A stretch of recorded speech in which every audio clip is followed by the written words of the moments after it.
me what you really like. Baby, I can take my time. We don't ever have to fight. Just take it step by step. I can see it in your eyes, 'cause they never tell me lies. I can feel that body shake and lay between your legs. You've been scared of love, what it did to you. You don't have to run. I know what you've been through. Just a simple touch and can set you free. We don't have to rush when you're alone with me. I feel it coming, yeah. I feel it coming, babe. I feel it coming. I feel it coming, baby, yeah. I feel it coming, yeah. I feel it coming, babe. I feel it coming. I feel it coming, babe. You want another single time, so maybe this is the perfect time. I'm just trying to get you high, invaded off this touch. You don't need a lonely night, so baby I can make it right. You just gotta let me try to give you what you want. You've been scared of love and what it did to you. You don't have to run, I know what you've been through. Just a simple touch and it can set you free. We don't have to rush when you're alone with me. I feel it coming, yeah. I feel it coming, baby. I feel it coming, I feel it coming, babe. I feel it coming, babe. I feel it coming. I feel it coming, babe. Yeah, da, da, da, da, da. Yeah, yeah, yeah. Da, da, da, da, da, da. Feel it coming, I feel it coming, I feel it coming, I feel it coming, babe. I feel it coming, I feel it coming, babe.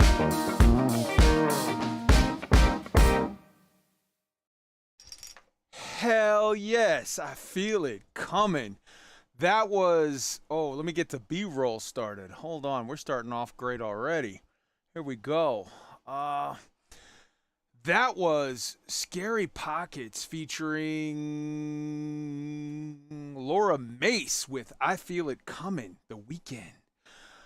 Whoo! I am your host, Kai Zen, and I have been drinking Schofferhofer and 6 and 20 Carolina Roja whiskey all day. But unlike last week, I actually got a chance to eat today, so probably less slurring. Although I'm not going to guarantee anything. We've got a hell of a show set up for you tonight and a full house. So let's introduce everybody and get shit rolling.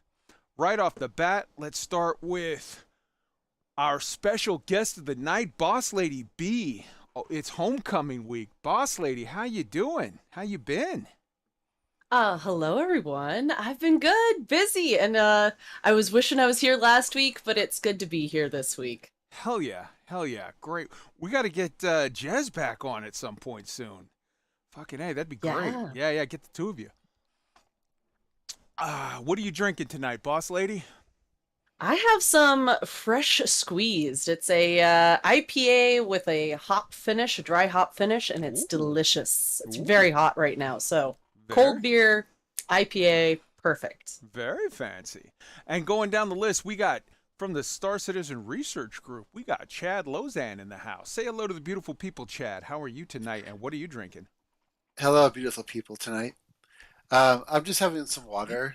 Tonight, maybe some diet tea of some kind later on, but nice. Yeah. All right. Good shit. And a huge salute to Chad. We're going to show you some cool shit later on that Chad locked down like a pro, like literally within about an hour of the thing coming out, it blew up and everybody's like, holy shit, this is amazing. And Chad's like, I'm tracking this guy down. We're going to get permission. We got rights. We're going to play it for you on the air tonight. It's amazeballs. We also got my XO WOLFDRAGON, my better half, my Discord wife. How are you today, Discord or Wolf? And what are you drinking?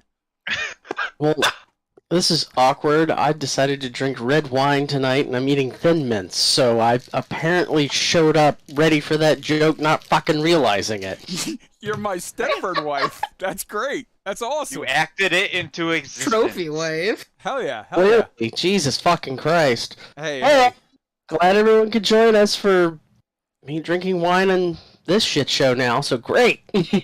relax, baby. You're pretty.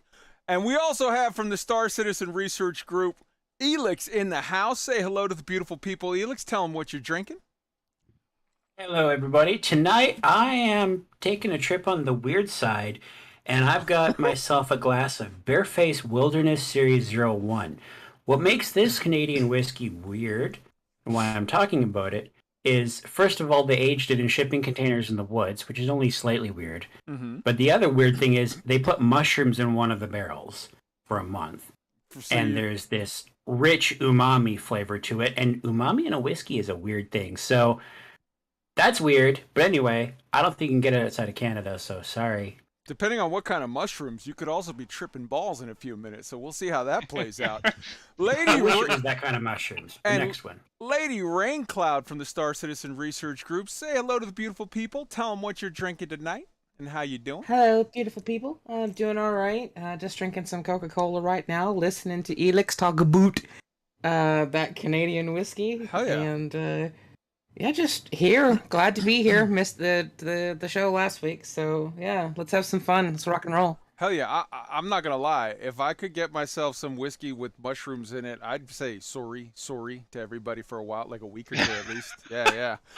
And from, and Suwatde from beautiful downtown Phnom Penh, we've got SOUVARINE in the house. Say hello to the beautiful people, Suv. Tell them what you're drinking.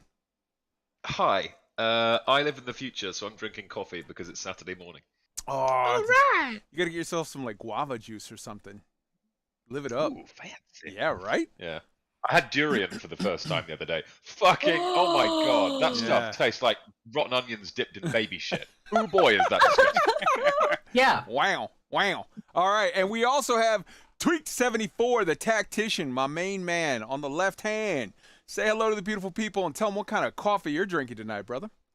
Hello, everybody. We've made it to Friday again. I have no coffee tonight because, much like what Boss was saying, it's freaking hot out here. Now, it's probably not as hot here, but mind you, it was snowing like a week and a half ago, and today it's 85 degrees, so it feels freaking hot. So I've got a nice cold vanilla Coke and a nice cold water next to me for now. Hell yeah. All right, I'm getting feedback from the chat saying that Kai is a little low, so I've moved the mic. Hopefully that will take care of that. Let's get right into it because we have got a lot of shit to cover tonight. First off, we've got hot off the presses, the hottest new machinima in the verse. We're going to play it for you tonight. We've got the super sale on an awesome survival, exploration, building / that game which will make you shit yourself. It's that scary if you go deep enough. We've got a review and discussion of an awesome sci-fi book series you got to check out. The gang is going to get into Star Wars Galaxies. What? Elite Dangerous. We've got coverage of the week's news as well as tips for new EDO commanders. We're going to have some positivity on the Elite segment tonight. No Mansky. We got a roundup of the week's news and a banging hype trailer. And Star Citizen, we've got a roundup of all of the news you need and some huge Invictus hype. All this and more, so stay tuned.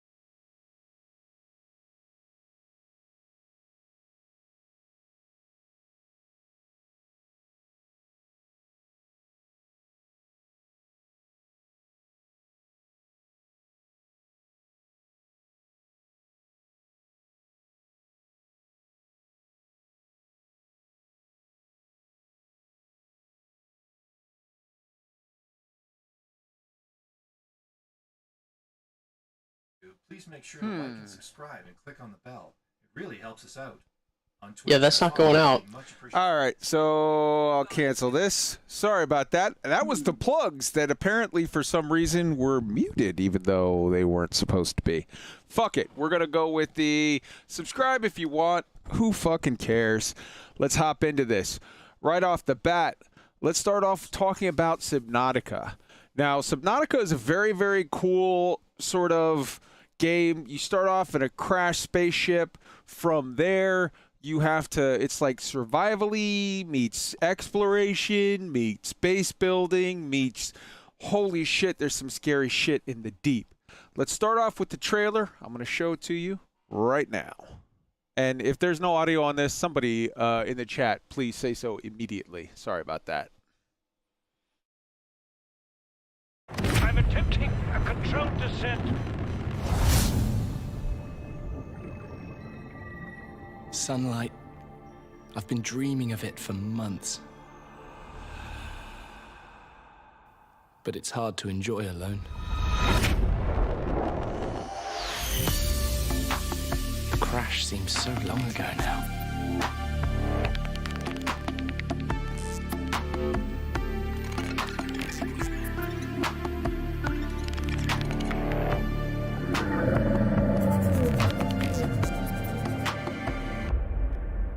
Father was right. We shouldn't have gone so deep.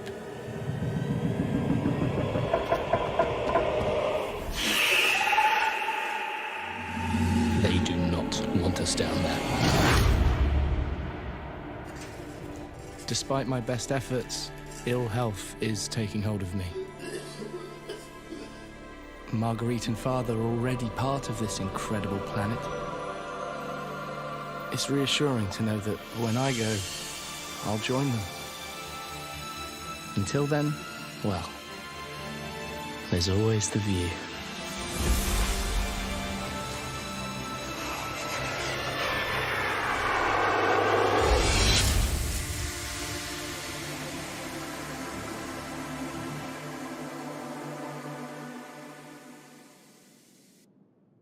All right, how about that for a trailer? And if the first one seemed interesting to you, check out the update, DLC, whatever you want to call it, Subnautica Sub-Zero that added to the game. Once I was falling asleep.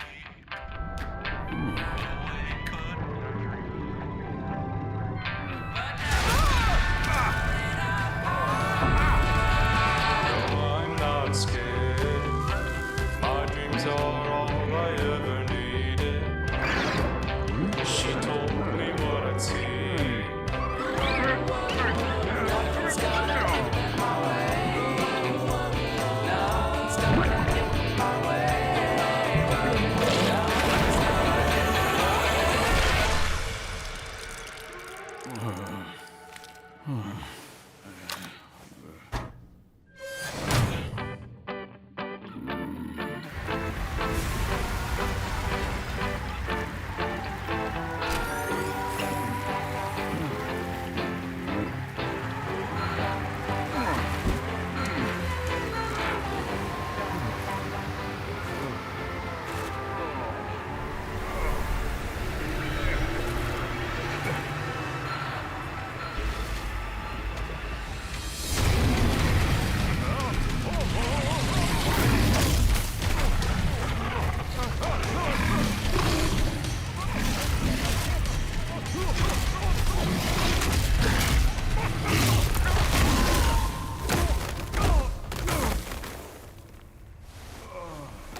Nothing's gonna get in my way.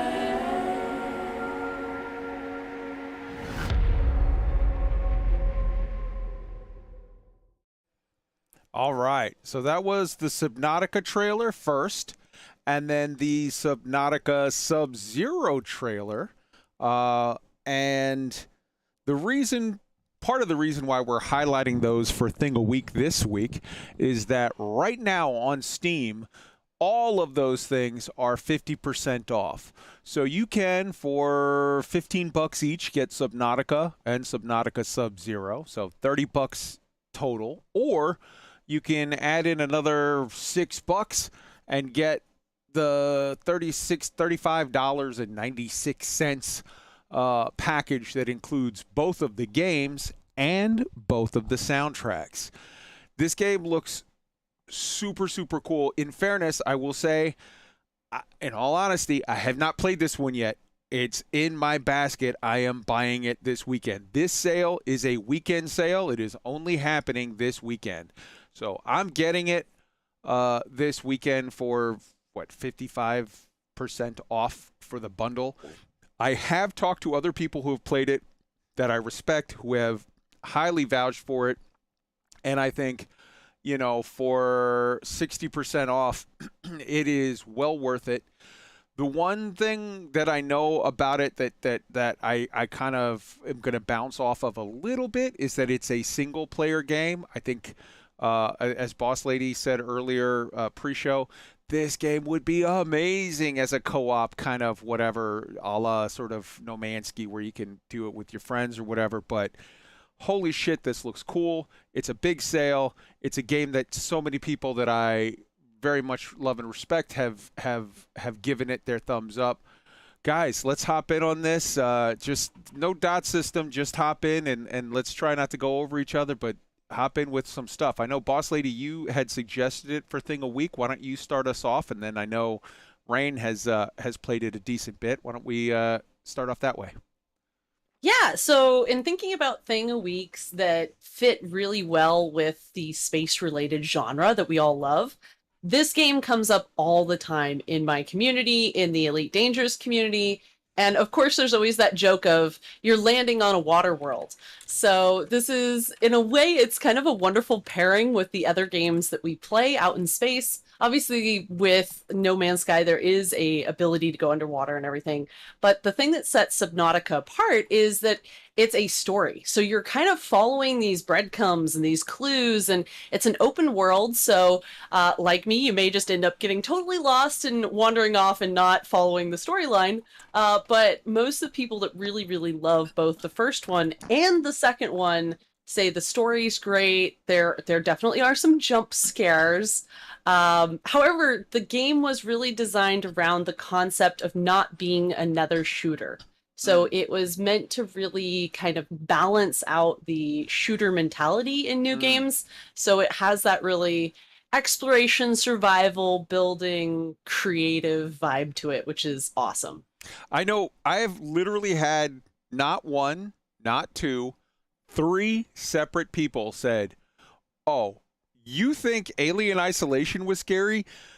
Subnautica beats the living hell out of it. Subnautica will, on multiple occasions, while you're sitting there just playing a game, hanging out on a Wednesday afternoon in your living room, have you scream at the top of your lungs because something the size of Iowa just like sailed by and was about ready to eat you." Yeah, that's accurate. That's accurate. I've definitely had some screaming. Maybe we have no confirmation of that though. Woo! Rain Cloud, hop in on this. What do you think? I know you've played it a good bit, huh? Are you muted? Am I muted?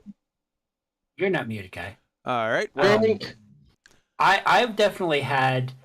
I haven't had much experience playing it with myself. I actually ran into some sort of bug when I played it, and I haven't gone back since. But I've watched friends play through it, and yeah, they've had not literally shit scared out of them, but almost. There's been moments. I was over my buddy's shoulder one night when he was playing it. We both yelled. The laptop damn near got yeeted across the fucking room. There's a streamer that I mod for, and he's taken to insisting that he has manly screams of intimidation. Sure.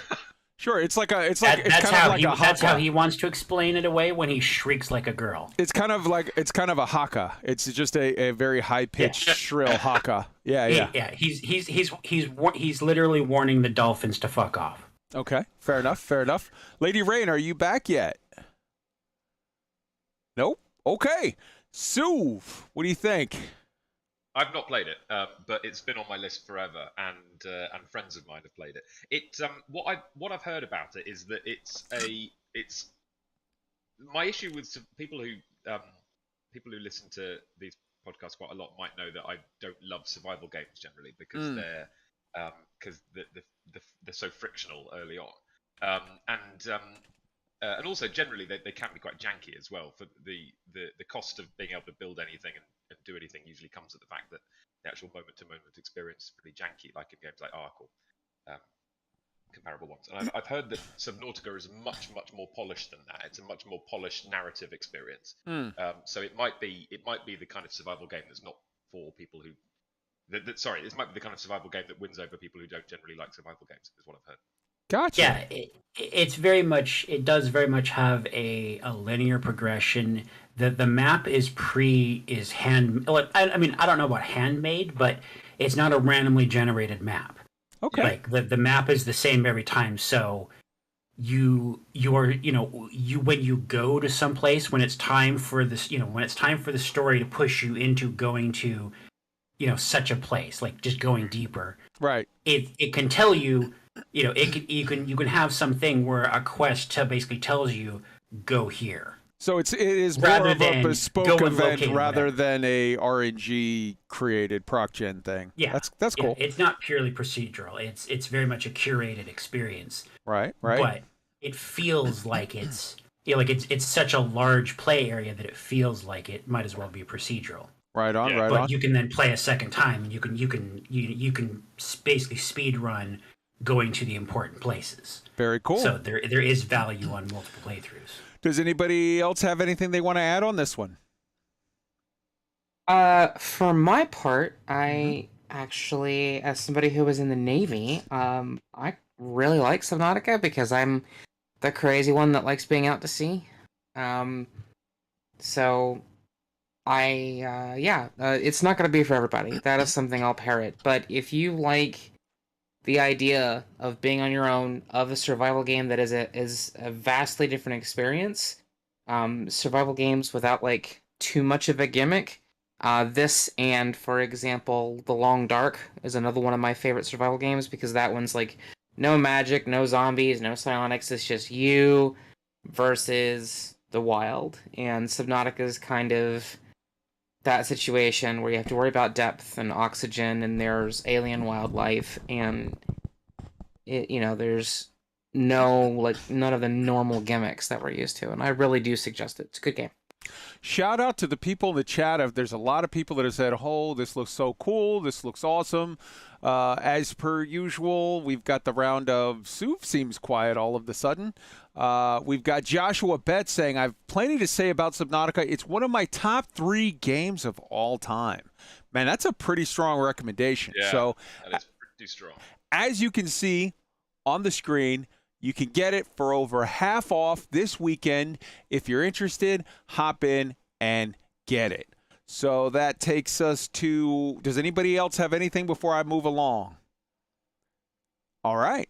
That takes us to our next thing a week, which is, holy shit, I did not put the picture. I'm going to put the picture up real quick because this deserves to have a picture. But while I do, I'm going to put the link in here. And this is for Expeditionary Force, which is an awesome sci-fi book series that you should probably check out. So while the lovely and talented BOSSLADYB tells you about this book series, I'm going to get the art asset fixed, and we can go from there. Take it away, Boss Lady. So this book series is one that I think everybody here is going to enjoy. I love it. It makes me laugh. I personally listen to audiobooks, and this one is narrated by R.C. Bray, who is a fantastic narrator. His voices for the characters really just make the whole thing come together. But the premise is basically aliens attack Earth, right? So it's kind of Independence Day situation. But then the strangest of heroes arrive, and it turns out there's two big factions out there in the galaxy, and because of a wormhole reorienting near Earth, suddenly Earth is a battleground between them, and we realize that we're really quite small in the galaxy. But what I like about it that's different than other space operas that I've read is that there's a lot of humor. The different species encountered each kind of have their little quirks, and I won't spoil it for you guys, but at the end of the first book, Columbus Day, you get to meet the best character ever, and Kai, you'll like him because he looks like a beer can. Nice. I dig it. So yeah, I would definitely suggest it. The newest, I think the second to last in the series is coming out in June. There's 13 or 14 books, and they're all fantastic reads. And then there's a kind of like a side series. And I would put this right up there with The Expanse. So The Ooh. Expanse is really kind of like serious, and then this is like the comedy version, but still a lot of really interesting stuff goes on and good character building. Ooh, you had me at Expanse, but more comedy. Like these are a few of my favorite things. I'm down. Hell yeah. So I noticed in researching it to prep the stuff that not only is it available like on Goodreads, there's like, oh, you can order it here, you can get it, for all the places. You can get the book, you can get the, Kindle, you could get the this, that, and the other. They also have this on audio books for those who are like, what do you call it? I travel, I commute, I this, I that, and Time crunch, yeah. yeah, you can. I read strictly audiobooks these days. Right on, right on. Has anybody else from the panel read any of these Expeditionary Force books? And I mean, I got to admit, I have not as of yet, but I'm intrigued, and I very much want to get them. I have not yet. I've definitely read all the reviews, and I've talked to Boss about these before too. They are on my list. They're in my wish list for Audible per se. However, I am going through the Galaxy's Edge series, which is Book 5, Season 2 currently. And that is also narrated by R.C. Bray. So going between the two series with the same narrator, I try to separate those a little bit. So it's on the list after I finish the Galaxy's Edge series. Very nice, very nice. Hell yeah, hell yeah. Okay, so since none of us have read it, do you have anything else you want to chip in to sell it to all the listeners out there, Boss Lady? Like, tell us a little bit about sort of the book one, just the like if you were to elevator pitch it to a friend, say like, because once people try out book one and love it, then they're hooked and they're going to go down the line.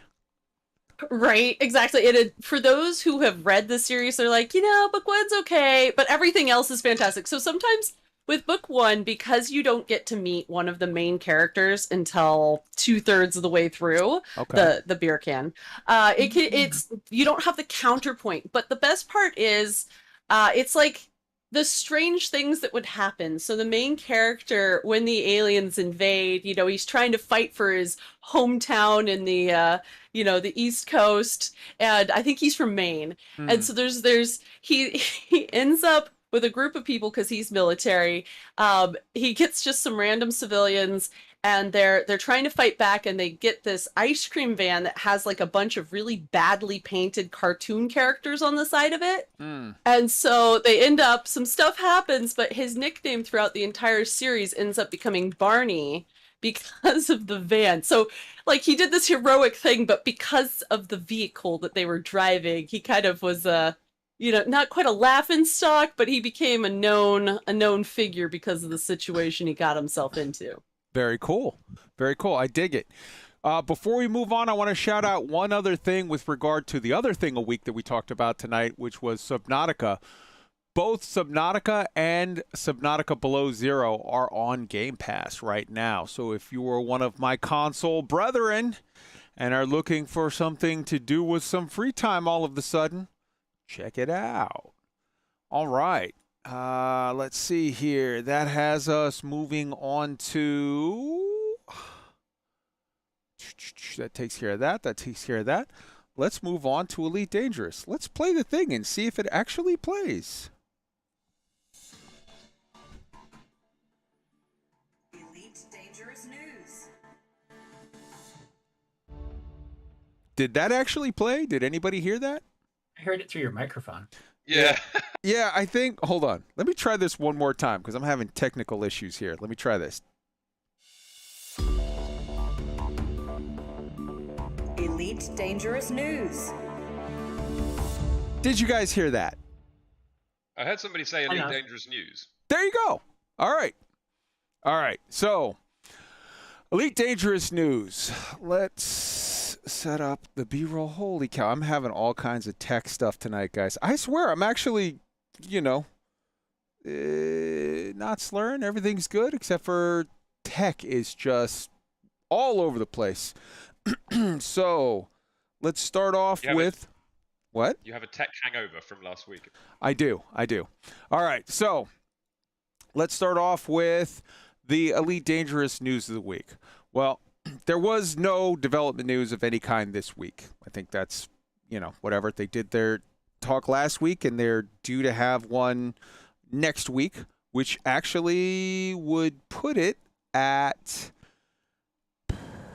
just past the 1-year anniversary of Odyssey dropping, because Odyssey dropped May 19th, 2021, and it is by the time they do their next live stream, it'll be actually May 19th, 2022. So that'll put it on the 1-year anniversary. So we'll see what they have in store. They're moving the thing to every other week to give you more, what did they say? More development stuff and more news and more whatever. So yeah, fingers crossed for a good show.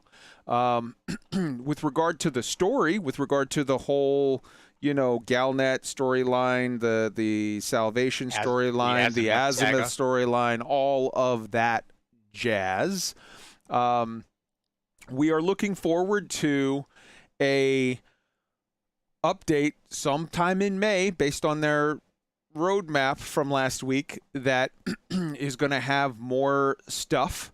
It's supposed to have a new quest series, a new sort of quest line thing. So we'll see what that is.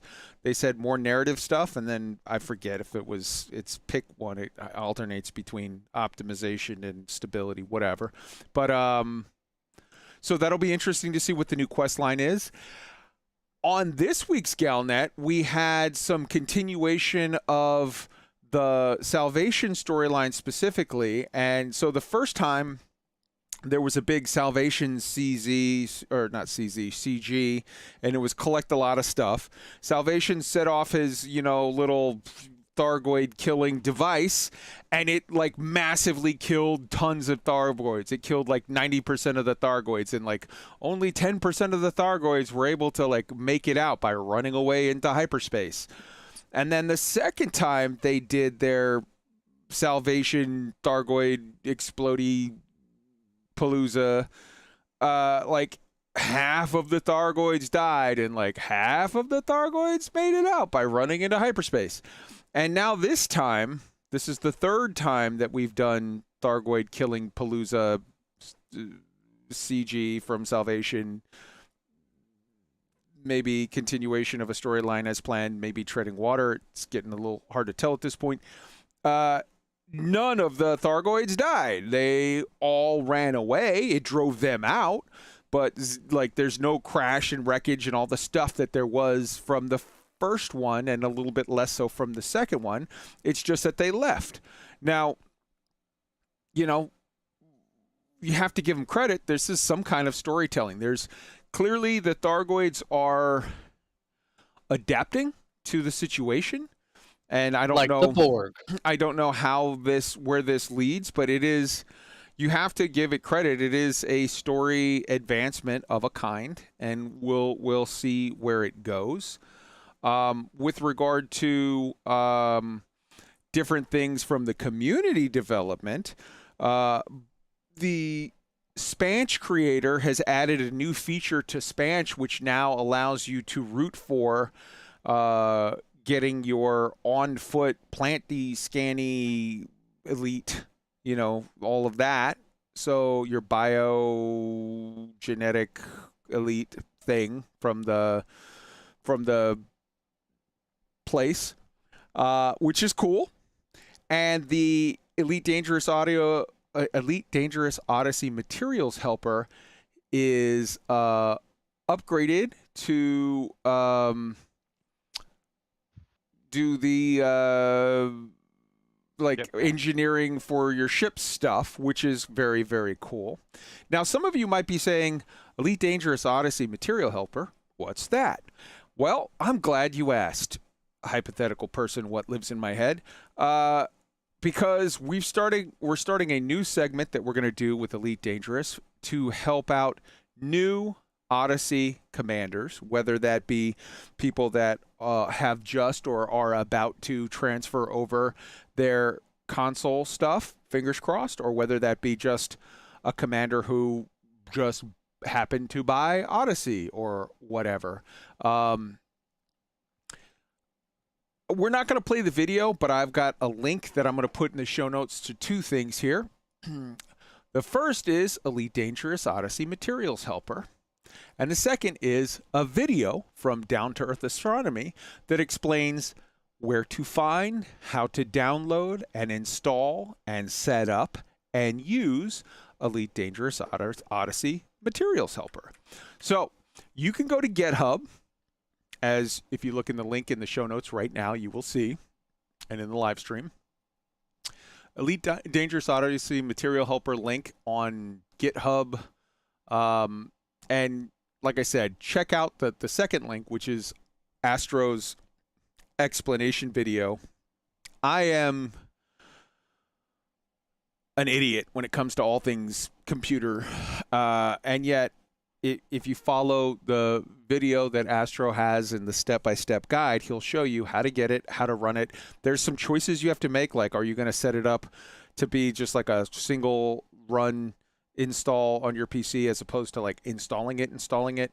Depending on your comfort with GitHub or all of whatever, you can choose whatever works best for you. But Astro is a savvy guy. I'm not going to tell you exactly who he works for, but I'll tell you he does like IT stuff for like some very big, important corporate peoples. When Astro says, I checked it out, it's good, I run it on my PC, I installed it, it's safe. So yeah, it's a very cool program that really does step-by-step help you get past a lot of the ball ache that was involved with, you know, oh, what kind of installation do I need to go to get this thing? Where do I need to go to get these poll results? Where do I need to go to get this propaganda? Where do I need to go to get this thing? And what kind of terminal has that? And it also scans what you have and says like, hey man, you got a lot of these. You could use it here or you could throw it out. It's no good or whatever.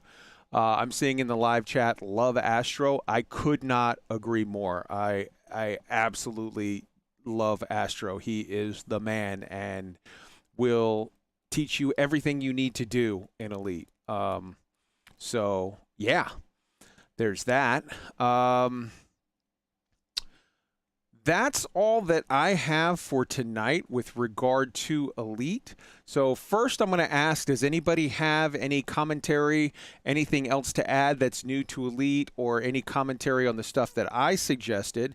After that, I want to turn the mic over to Tweak for a little bit because I know he is having an Elite Renaissance and I want him to be able to share that with you.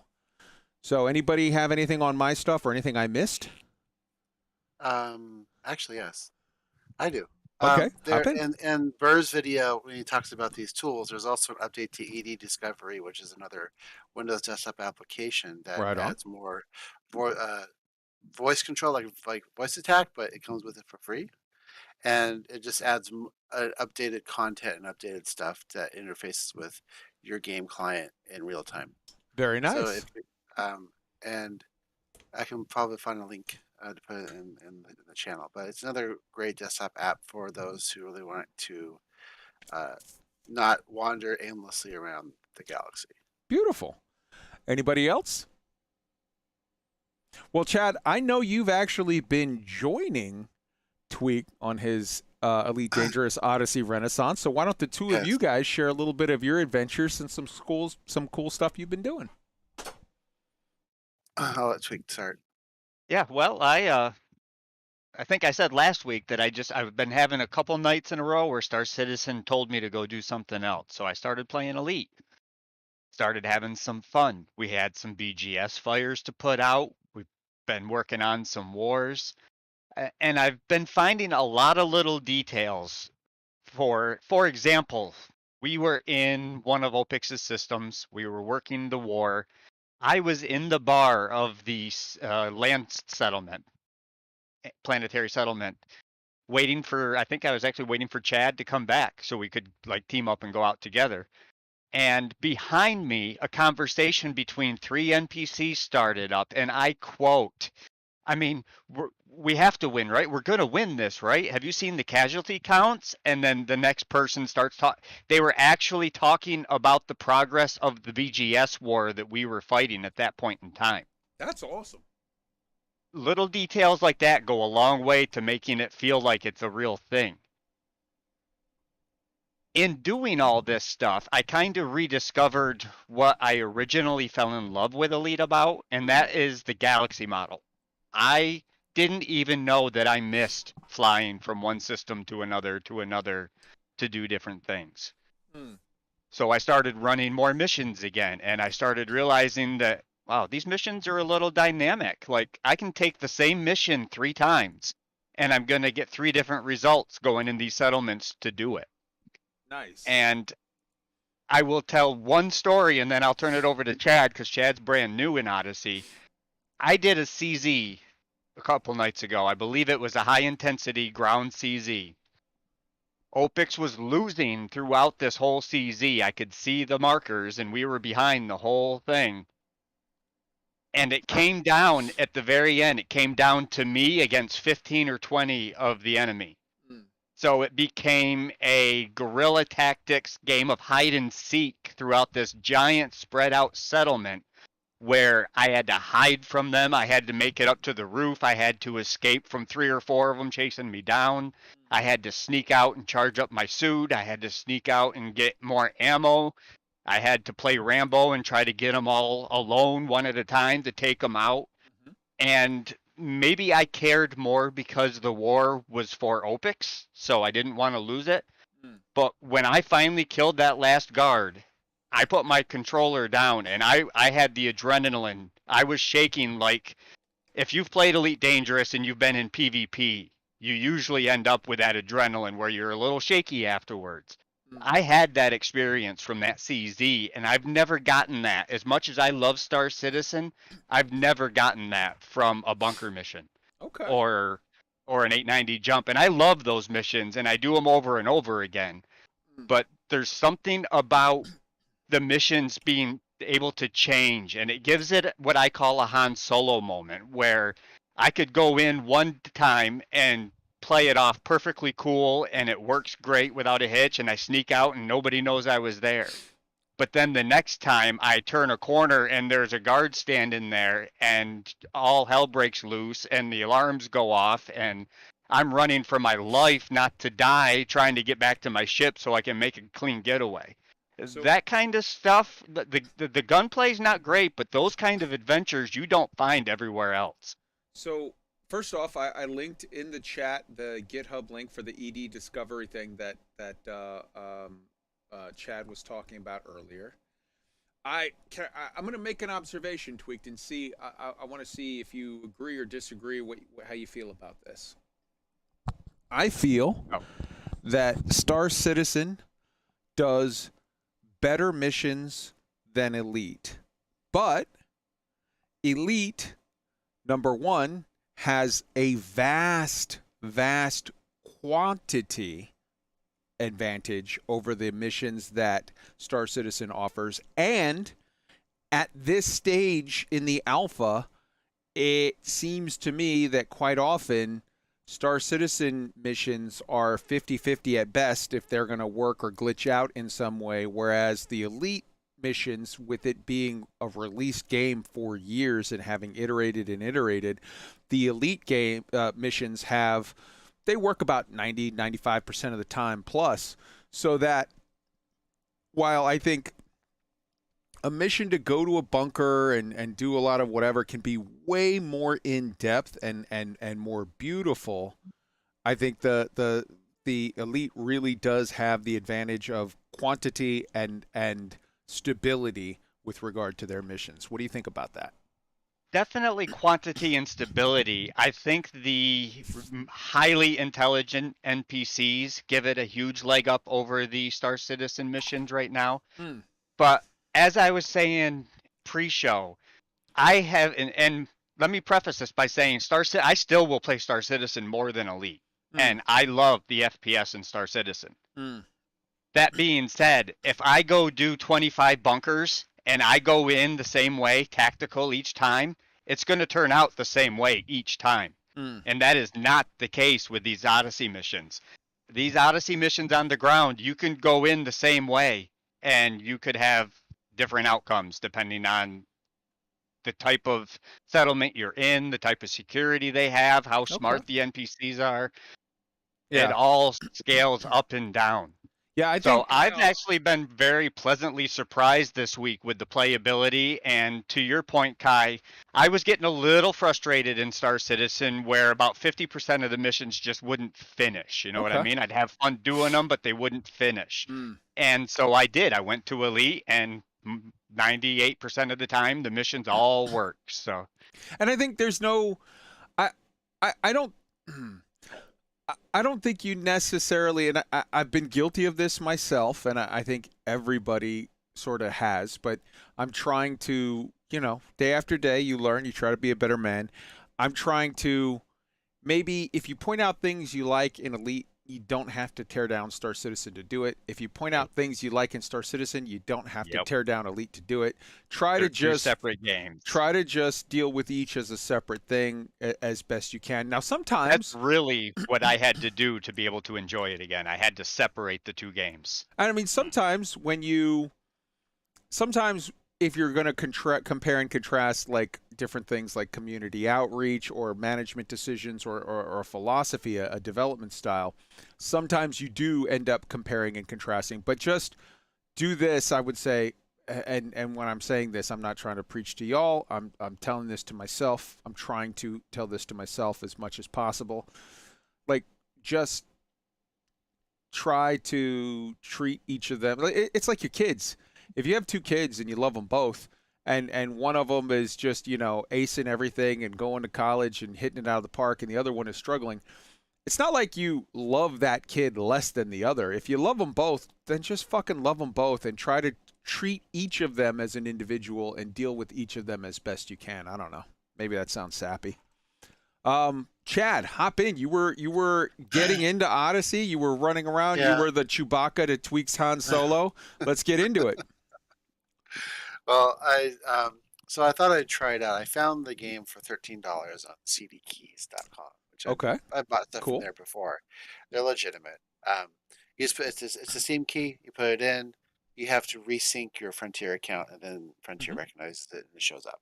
Nice. So I went in. He has an org already in place. They own 47 star systems, so they have their own player faction, which is a super cool idea that I think maybe Star Citizen should adopt at some point in the long-term future, where a player faction is a part of the game, its mechanics itself. Okay. So they have these wars with either NPC factions or other player factions to control systems, which then get some better missions and better, whatever. There's a bunch of wars for that. So they have either space or ground. So we're doing ground stuff. And the game actually runs really well. It runs about 70, 80 frames per second on the ground and 200 and something in space. Nice. On my machine with a 3080. He's right. The NPCs are super smart. You have to actually be careful and pay attention, or they'll just shoot you in the back and kill you. And the jumping around with the jetpack and the different weapons, and the NPCs that are helping you are also actually do their job and aren't just there for pretty. And they communicate background. to you. Yeah, and they say, enemy from behind. My shields are down. Hell, I'm reloading, covering me, and as you're going through this, and it is actually surprisingly helpful. It's basically capture the flag. You go to an area, the meter goes up, and you capture. Then the first team to go to 0 loses. So you want to keep points. So every kill is 5 points down, and every time you win a zone, it's 50 points down. And it starts at 1,000. And then as you go through with each kill and each successive progression of it, you get more and more bounty money.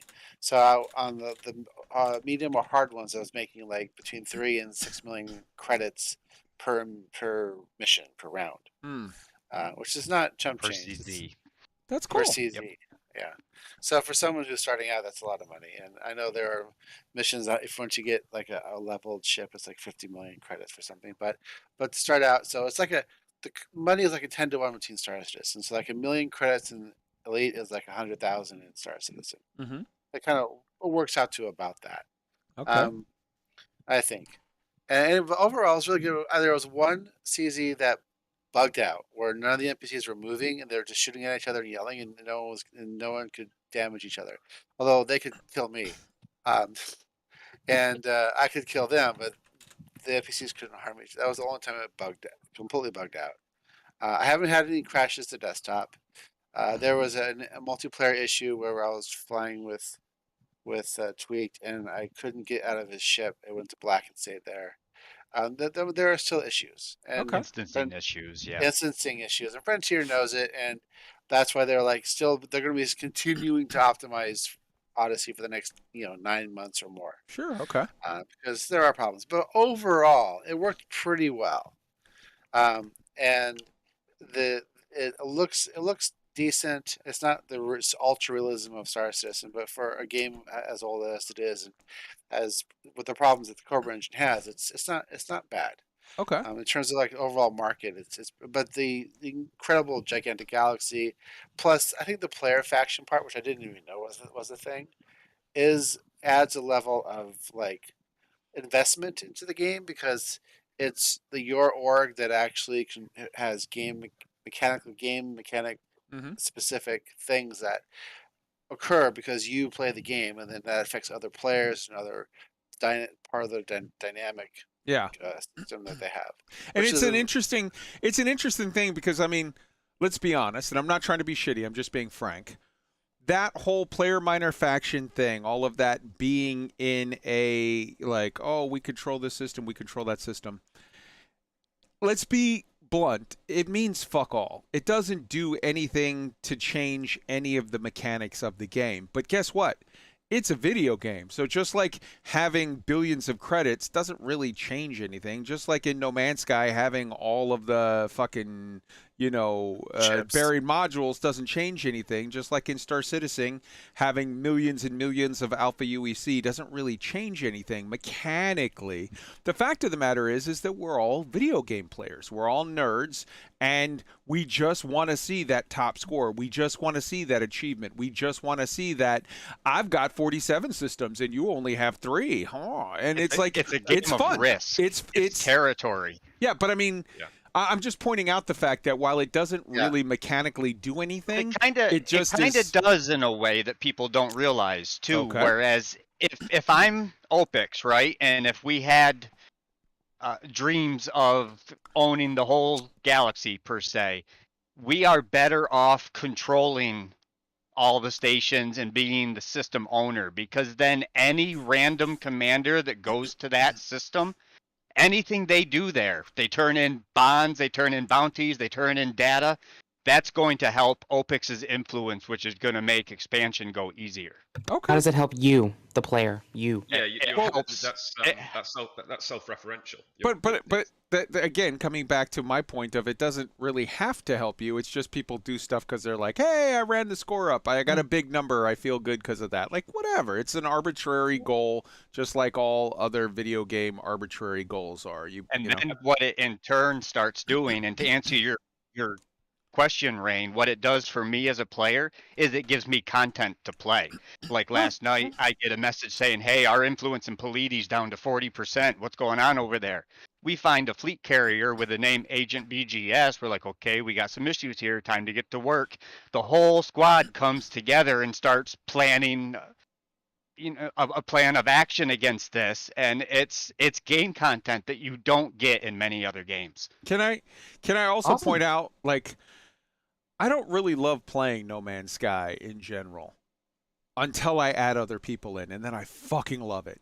I don't really like playing Elite all that much until I add other people in, and then I fucking love it.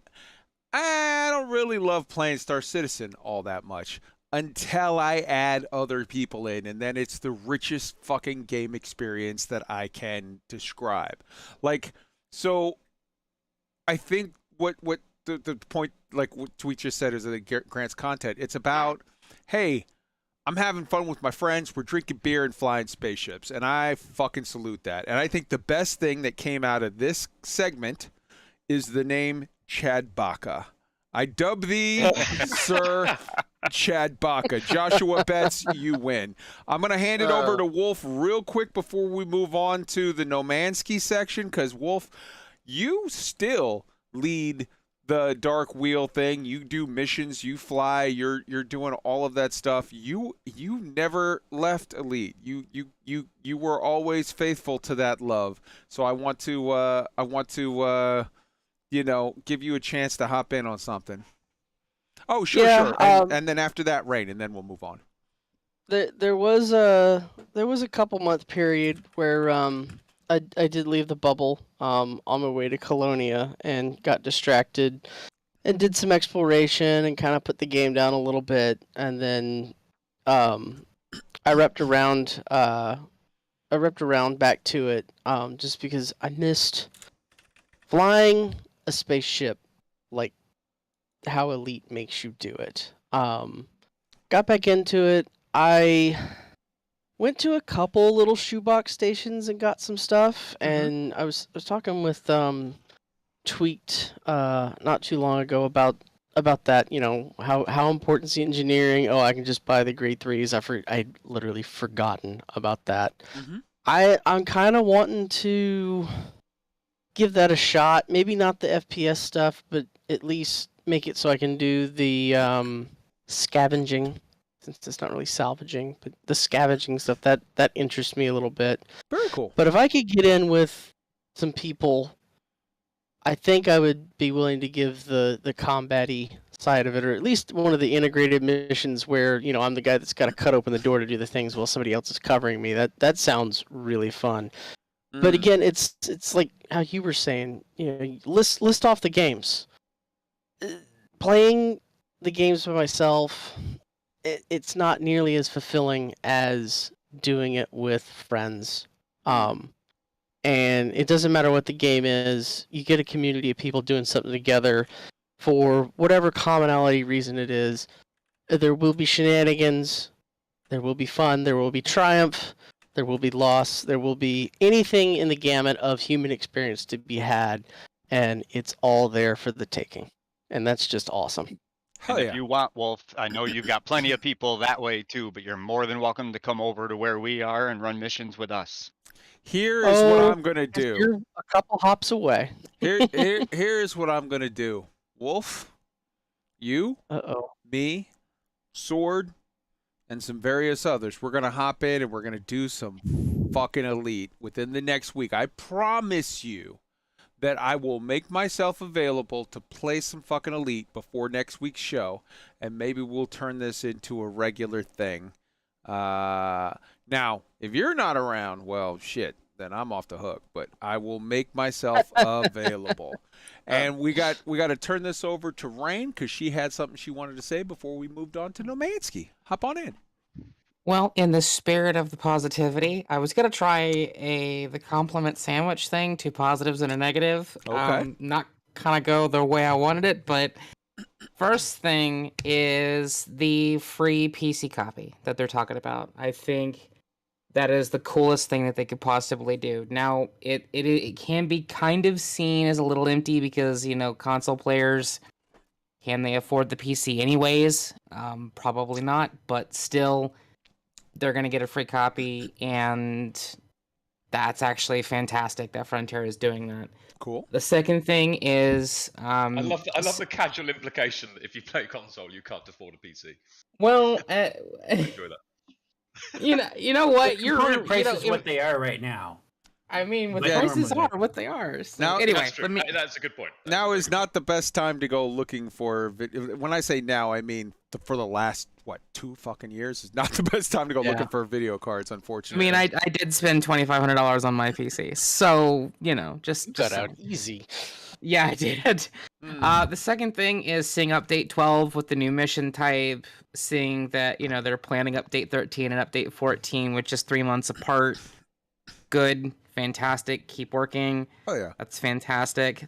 The third thing is the bad thing, and as a community manager, I gotta feel for Zach. I gotta feel for Zach because as the gamer side of me, when I see them go, I can't say much about this. In fact, I can't say anything at all, other than it's a feature that we're going to be working on, and just trust us, you're gonna like it. My response to that is, all these years in, with literally dozens and dozens and dozens of studios, with 1,000 times better communication, why? Why can't you say anything? What feature? When? Why this feature? Why now? Why this feature now and not a year ago or a year later? Why can't you give any details at all other than we're working on a feature, trust us, you're going to like it? It's just not okay. It's not okay. That's a very tired statement that they have continually given us through the years. Yes. Yep. So, but this is me trying. Hopefully, I did well. The two positives and the negative. I'm trying to be more positive. So, there we go. Fair enough. I can't argue with your point. Fair enough. So, Boss Lady, do you want to add anything about Elite, good, bad, or otherwise before we move on to Nomansky? Yeah, I was just about to say, I better chime in now because I don't play No Man's Sky that much.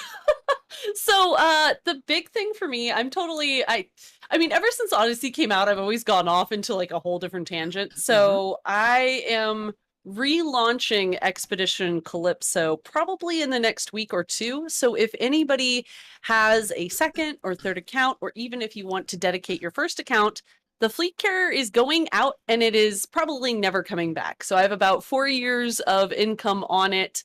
We're just going to go out. We're going to wander. We're going to explore. There's no set timetable. There's no specific route plan. Just basically going out into the black forever. So I'm really excited about that. And, I'm glad to hear about the exobiology Spansh thing, because we were just saying, has anybody made exobiology Elite that you guys know? Yes. Yes. Okay, cool. So I want to know who they are, because we were having this conversation. We're like, who is it? Because I know someone has had to have hit it. Oh, yeah. A few people. But that's cool that they now have kind of the roads to riches for exobiology. And hell yeah. I definitely took a long break from Elite, and I'm excited to get back into it. I can't really speak too much of what's going on in the news part of it because I've just been totally out of the loop there, but I still enjoy it. It's still wonderful. It's space. Absolutely. Yeah, I think that'll be a good time. That should be good fun. And to reply to Lady Rain, who is saying, I'm trying to be more positive. Just know we as a community, we love you, we respect you. Thank you. You absolutely have the right to express your feelings, both positive and negative. And I think that your 2 good points, your 2 pluses, and your 1 critique of Frontier were all very true, and if anything, very tastefully stated and very fairly stated. So yeah, don't feel at all like, oh, we're trying to push you to go one way. I'm trying to think for me, but I found that in general, when people say, hey, I'm going to try this thing, whatever, I found Jesus, I'm going vegan, I'm off beer, I'm whatever, that's cool. But when you try to push other people to do it, oh, that's just fucking obnoxious. So You do your thing. And I want to give a huge shout out to Griffin Gaming RPG in the house from Soul Citizens. Hello, Griff. I love you, brother. Good to see you here. All right, let's hop into some No Man's Sky. I think I even have a sound clip for this. Let's see if it plays. No Man's Sky News. Did that play? Did you guys hear it? No? I heard a woman say No Man's Sky News. Yes, that's the thing. That's what interstitials are. Are you confused by this, Soof? I don't really understand podcasts Fair. very well. For That's somebody who does a lot of podcasts, I really don't understand podcasts. Fair enough. I'm not sure these are playing the way they normally play, but we did hear it, so good enough. Let's go. All right, here we go. Spoiler alert, Kai doesn't know how they work either. Hey. Fuck off. I'm trying. All right, here we go.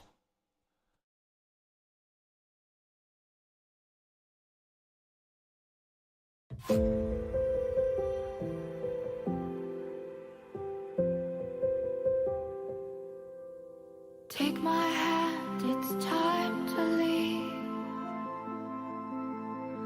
From now on to eternity. Oh, we all know it gets hard to breathe. And how we got here's a mystery. So we leave the world we know behind.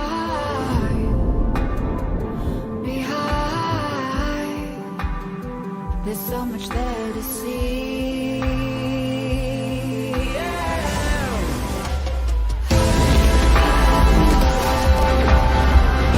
I hope you find what you're looking for,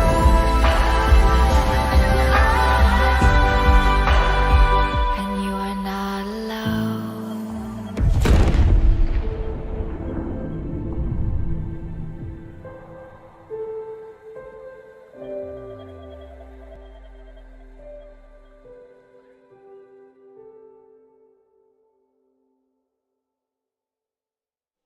God damn. No Man's Sky, 5 years of discovery.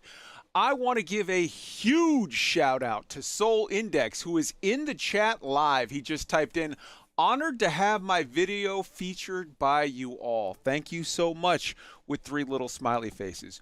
We are super honored that you would let us. When I saw that, so I want to call out Earth Serpent, who from the No Man's Sky research team, who brought that to my attention and said, Kai, this thing is amazing. We need to show this. We need to call it out. I'm going to, I typed it in at the very beginning, but I'm going to put it in again now just in case you missed it. Sometimes things fly by in the chat. Here is a link to that video. Go right now. Run, don't walk. Go to Soul Index's YouTube page. Give it a like, subscribe, do all of the stuff. I didn't see if he has merch. Fucking buy it. Look out for his new stuff as it comes out, because that video, to me, I legitimately, don't get me wrong, I love the official Hello Games No Man's Sky videos that they put out and all of the stuff, but that 5-year tribute was, to me, the best single tribute video I have seen to No Man's Sky. In a minute and 20 seconds, it captured everything. The music accompaniment was perfect. The shot compositions were amazing. It showed off exactly why I love this game. So, huge salute. Everybody in the chat, let's get a huge round of salutes for Soul Index for that amazing, amazing work. I'm gonna open it up to the cast. Hop in. What did you guys think of that video? That was shit hot, wasn't it? That was fantastic. That was There's the no best other No Man's words than Sky that. vid I've ever seen. Hell yeah. Multiple people are saying this is the best video I've seen from No Man's Sky. And it's a game that's full of amazing videos. So, yes. Big salute to you, sir. Hey, Sean. Sean Murray, I'm talking to you. Sean. get this guy. Talk to this guy, person. Get him. Whatever, just whatever you need to do. Hell yeah. Get in there, Sean. Hell Come yeah. on, let's go. Nice. Hell yeah. 'Cause that was such a good video. Very true. Very true. Very true. I know Suve's been enjoying some No Man's Sky lately. Suve, you're working on a little special bass. You got like a little disco bar something going on there. Why don't you tell us a little bit about it, brother? God, my work has suffered so much this week. Oh my God. I was like, I've got a bass that I've been working on for 3 years, and what I'm doing is, first of all, I built a little wooden hut, and then basically every time they release new base building bits, I look at them and I get inspired for what I could build, like what sort of building I could create, and then I go and build a building like that in my base. My base is now a little village of about 10 buildings, all different architectural styles, all different materials. It looks like that village in Wales that UK people might be familiar with, where they filmed The Prisoner back in the 70s. I'm not a number, I'm a man! Fucking hell, Kai, you know McGowan. Patrick McGowan, brother. Longshanks. He gets every single reference. It's insane. So I'm now butting my head against the part limit, the 3,000 part limit for bases in No Man's Sky, and my frame rate tanks to about 25 whenever I'm in certain bits of it. And I have managed to build I was like, okay, well, I've not got involved with the bite beats and the flashing cubes and the flashing floor parts. I've not done anything with those yet, and I'm kind of interested in it. So I'm gonna give that a whirl. The bar I've built is the gayest bar anyone has ever seen. I love it. I'm there for it. My work has suffered so much this week because all I've been doing is all day logging into No Man's Sky and building the universe's greatest gay bar. And oh my God, I've succeeded in spades. It's beautiful. It's like architecturally, it's like it looks. I'm in Cambodia at the moment, and I kind of it's kind of based on like the Angkor Wat style of nice. Like the silhouette of those temples. Yeah. So it's kind of based on that, and it's made out of the new wooden tile set, and it's all glass with these kind of cascading roofs. It's the best. It's so good. No Man's Sky has been a demanding mistress this week. Let me tell you, I've just I gotta put go. so many hours into it. I have to go visit your gay bar. Let me tell you something. The funnest time I've ever had in my life was at a Marine bar. But the second, third, and fourth funnest times I've ever had in my life in bars were in gay bars. And the fifth funnest time I ever had in my life was in a Tejano bar where I once got stabbed over a game of pool. But it was still fun up until that point. And I'm excited. I gotta go see this gay bar. I'm super excited. Maybe it's really I'm really pleased with it. It's very cool. My frame rate's not pleased, and my work is not particularly pleased. But I'm That really sounds like a thrilled. them problem. Exactly. Yeah. Who cares? Shadow Wyvern in chat. Yes, it is Port Merion. Correct. It does look a lot like Port Merion. It's called Yaksha Camp, which is the project name that I stuck with. Yeah, I saw the pictures. It was I first made it in like 2018, and since then the Origins update happened, which repropped the entire galaxy. So when I built it, it was a beautiful Earth-like world with green grass, green water, and blue skies. Now it has purple grass and completely different animals, and because they repropped everything, loads of the terrain and like new rocks and plants and stuff suddenly were growing through the floor of some of the buildings. So I had to rebuild a load of the buildings basically. You know what? Which is what? I think that leads us to a very cool thing we can talk about next week. You know what I think we need to have on next week, Suv? What? I think we need to have a Dr. Kai app. Now, to be clear, that's a good idea. That's a really good idea. To be very clear, I am not the Kai involved. It is a much smarter Kai. It's Dr. Kai with 2 eyes, I believe. Yeah, he of old school elite fame. He of the distant world stuff and all of that amazing stuff.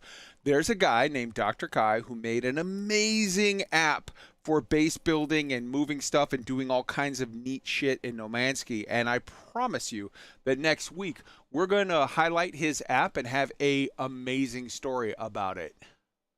Yeah, good idea. Hell yeah. Good idea. Hell yeah. Actually, hey Kai. Yes. I want to take you to a gay bar. I want to take you to a gay bar. Gay bar. Sounds good to me. Let's go. Just don't start a space war. If they they got to have good. Here's the deal. I do great in gay bars. I never pay for a drink. It's fucking amazing. But like, they got to have good drinks. They got to have good like some whiskey, some dragon's milk, some something. And I'm down. I give no fucks. I have my little sister, who I love more than any other person on the planet, is gay and is married. And I've marched in 3 gay pride parades. And I have both been shot, had a collapsed lung, and died for almost a full minute for this country, and killed people for this country. And fuck anyone who says that she doesn't have the right to love who she loves. So fuck it. Whatever. That wandered into a weird political rant. I'm going to shut up now. Yeah. Yeah, didn't it? So, yeah, but back to No Man's Sky. No Man's Sky is, oh my God, such a fucking fun game. And it's great. Can I say about the Sure. other things that I've been doing in No Man's Sky very quickly? Sure. So, this week I also got a living ship. I got a teal and purple living ship because I did I found, actually no, Shadow Wyvern I think gave me a void egg, and I did some missions this week which really beautifully written, really sort of hauntingly sort of pretty narrative missions to mature this void egg, and it was all about this a civilization that created this biosynthetic life, and how you go from world to world, picking up all the bits and maturing them, and then assembling them into this living starship, which I now have, which is brilliant. And now whenever I fly my living starship, I come across void eggs floating in space, and when I interact with them, I get upgrades for it. So that was amazing. I got a mech, and I've been upgrading that, and I've been doing missions to help out a settlement that I adopted to upgrade my mech, which is really fun. And what else have I been doing? I have been buying new weapons for my multi-tool and experimenting with those. Like, there is so much to this game. Like when I first played No Man's Sky, it kind of felt like a sort of shallow, quite hollow experience. And now it's just every time I log in, everywhere I look, there's all these new narrative threads and all these new features that are really well integrated. They all integrate really well together. Well, most of them. And it's like this. It's this wealth of options and exciting possibilities that that just seem to be around every corner. It's wonderful. Really, really great. Let me ask you a question, Suv. Do you have the flamethrower? Is it? Hold on. How do you get a flamethrower? So here's the deal. Hello Games accidentally, like 3 patches back, introduced a flamethrower for like 4 days. And then they were like, whoops, we didn't mean to introduce that yet. And they yoinked it back. But through a mod, because they're still actually maintaining the flamethrower. They're still upgrade. They literally in the, was it Expeditions? In one of the patches, Frontiers, one of the patches in the last 2 months or 3 months, they upgraded one of the image, like the video files, like the image quality for the flamethrower.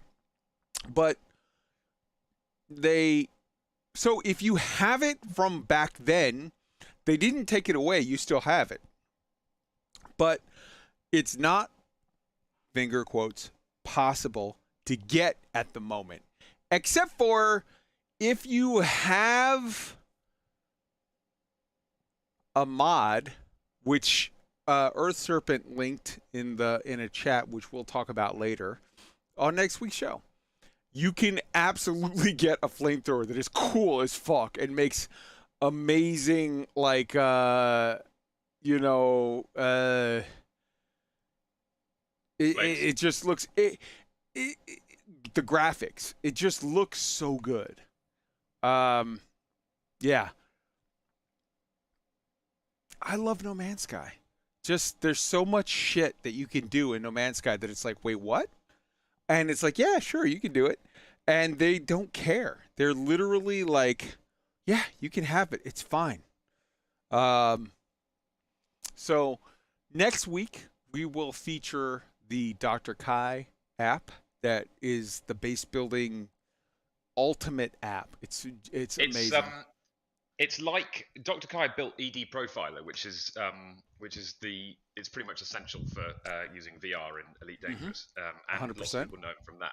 And this app is it's called No Man's Sky Companion, and I'll drop a link for it into the YouTube chat now, but we'll cover it properly next week. And it basically interacts with all the game's data and gives you a load of information that the game doesn't, and lets you do things like share your multi-tools and exocraft and freighters and ships and bases with other players.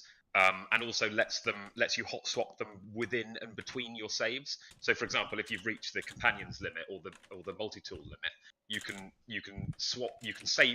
take those out of your save and save them on your PC, and then swap them back in at any time. So it lets you bypass the limits for all the items in game. It's like an example of how powerful it is. When I said to him, "Oh, my base has been balked by the Origins update, and now there's grass growing through all the floors," he said, "Well, why don't you just move it? Why don't you just use my tool and just move your base to another planet?" It really is very, very powerful. It gives you a level of control and detail comparable to the third-party tools for Elite, like EDDB and things like that. It's essential. Hey, I'll grab the link now. Hell yeah. Yeah, 100%. I'm going to post a link in the chat. This is another thing with regard to Star Citizen. Sorry, No Man's Sky for this week. This is posting it now. This is Ricey. He posted a video on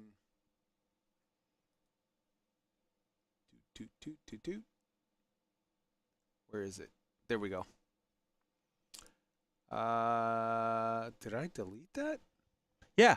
Ricey posted a video that was solar ship parts. Now, the link is in the show notes, and it is in the live chat now. I just posted it.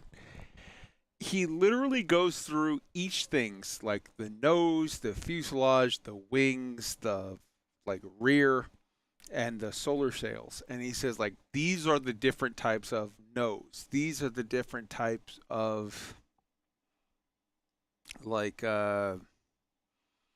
wings. These are the different types of sails. There's multiple types. So like for sails, you can have the semicircular, my favorite. You can have they call it the octo, which is like a weird breakup, and then they have the rectangle. Those are the three types of solar sails. For the nose, you could have the spider, the guppy, the jackal, the raven, etc. And he literally shows you in this video. This nose looks like this. This wing looks like this. This fuselage looks like this. This sail looks like this. What you should do is watch this video. Say, like, I like this nose, this sail, this fuselage, this wing, this, I forgot what the other thing is, like aileron or whatever.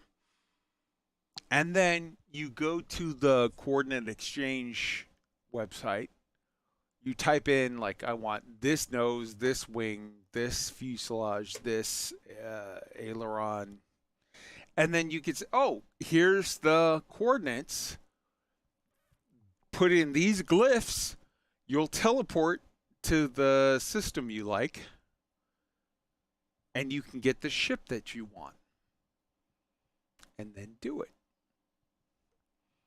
I think the new ships are amazing.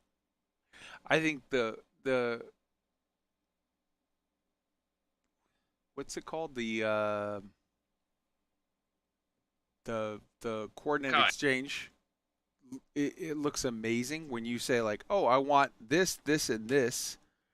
You can go to the systems that you want. You can find the thing that you want, and you can get it. So go enjoy it. Souv? No, I'm done. I've got nothing else. Okay. Does anybody have anything else with regard to Nomansky? I like space.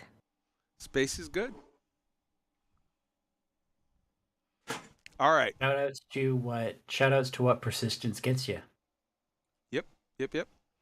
The last thing I'm going to bring up with regard to Nomansky, and I'm posting it right now in the channel. Whoop, wrong one. Sorry.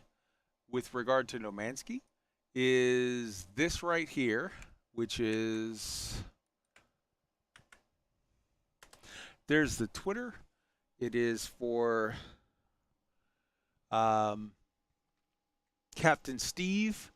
There was a new thing that was posted with regard to the system override, the space station overrides. It is Atlas Aeron Surveillance Uplink Functional. Now, Aeron in this case means, like you just translate it, it means sentinels. Surveillance Uplink Functional. So that's saying that it's on, but the functional is hyperlinked. So that leads you to believe that, okay, that's a toggle. So it's functional or non-functional, like offline.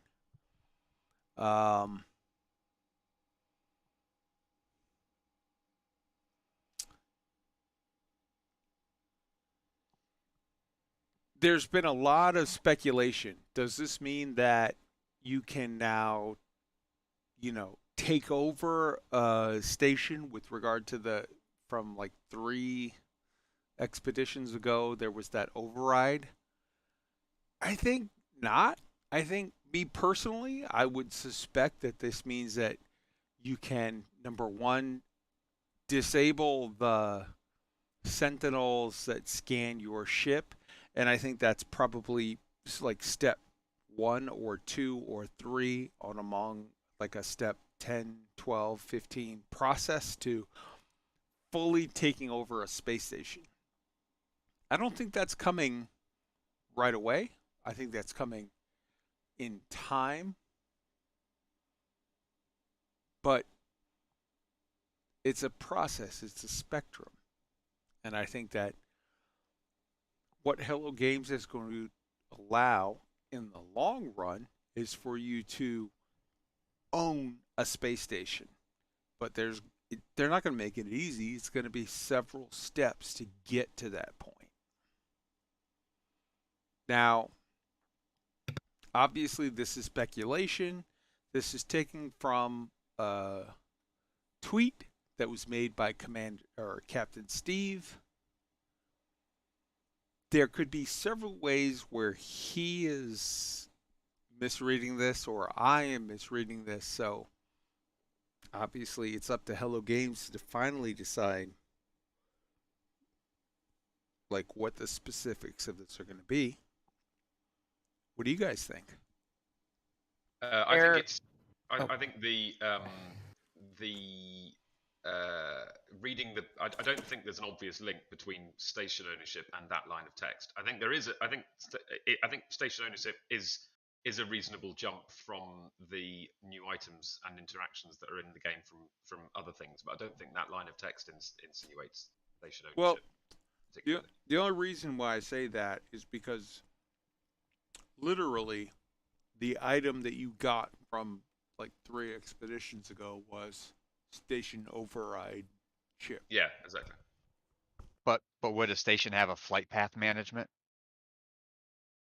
I mean, yeah, because you've got ships coming and going in the station. So if you own the station, that's something. I think we just have to wait and see. I think that, as I said a couple shows ago, people outside of the sphere of those of us that play No Man's Sky do seem to forget that No Man's Sky does have a storyline.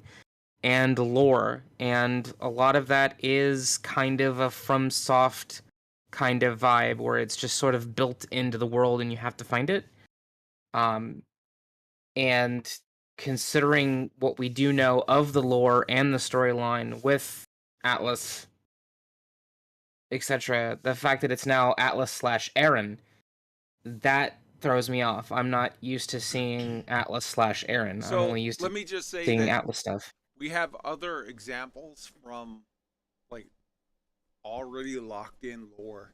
Aaron, in this case, like I don't know why, but like there's some lore missing. Yeah. But Aaron means sentinel.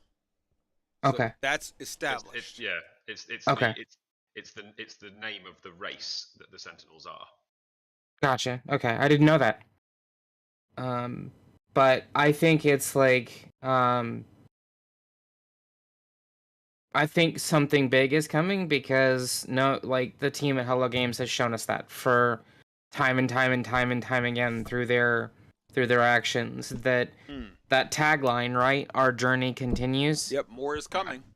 More is coming, and at a good pace. I am actually with Kai on this one. I think something big is coming with this. I really do. And I do think it's related to space stations because one of the most requested community features, you can go on Reddit, you can look on Twitter, is the ability to build in space. And if you watch people build things too on Reddit, there's lots of screenshots of people basically hacking, not really, but trying to screw the build height to build up as high as they possibly can go. Oh yeah. Well, what if they just give you a space station instead? So with the existing hacks, as you say, and you're not wrong, you can literally use like teleport up, and you can build a like ISS type installation where you have a base that consists of a small platform, teleport up, and yes, it is sort of a hack or sort of a workaround method, but you can literally build a base that is so high up in the sky that when you look down, people are ants. It's crazy cool. But it's a thing that's been doable for 5, 6, 7 patches. It's not new.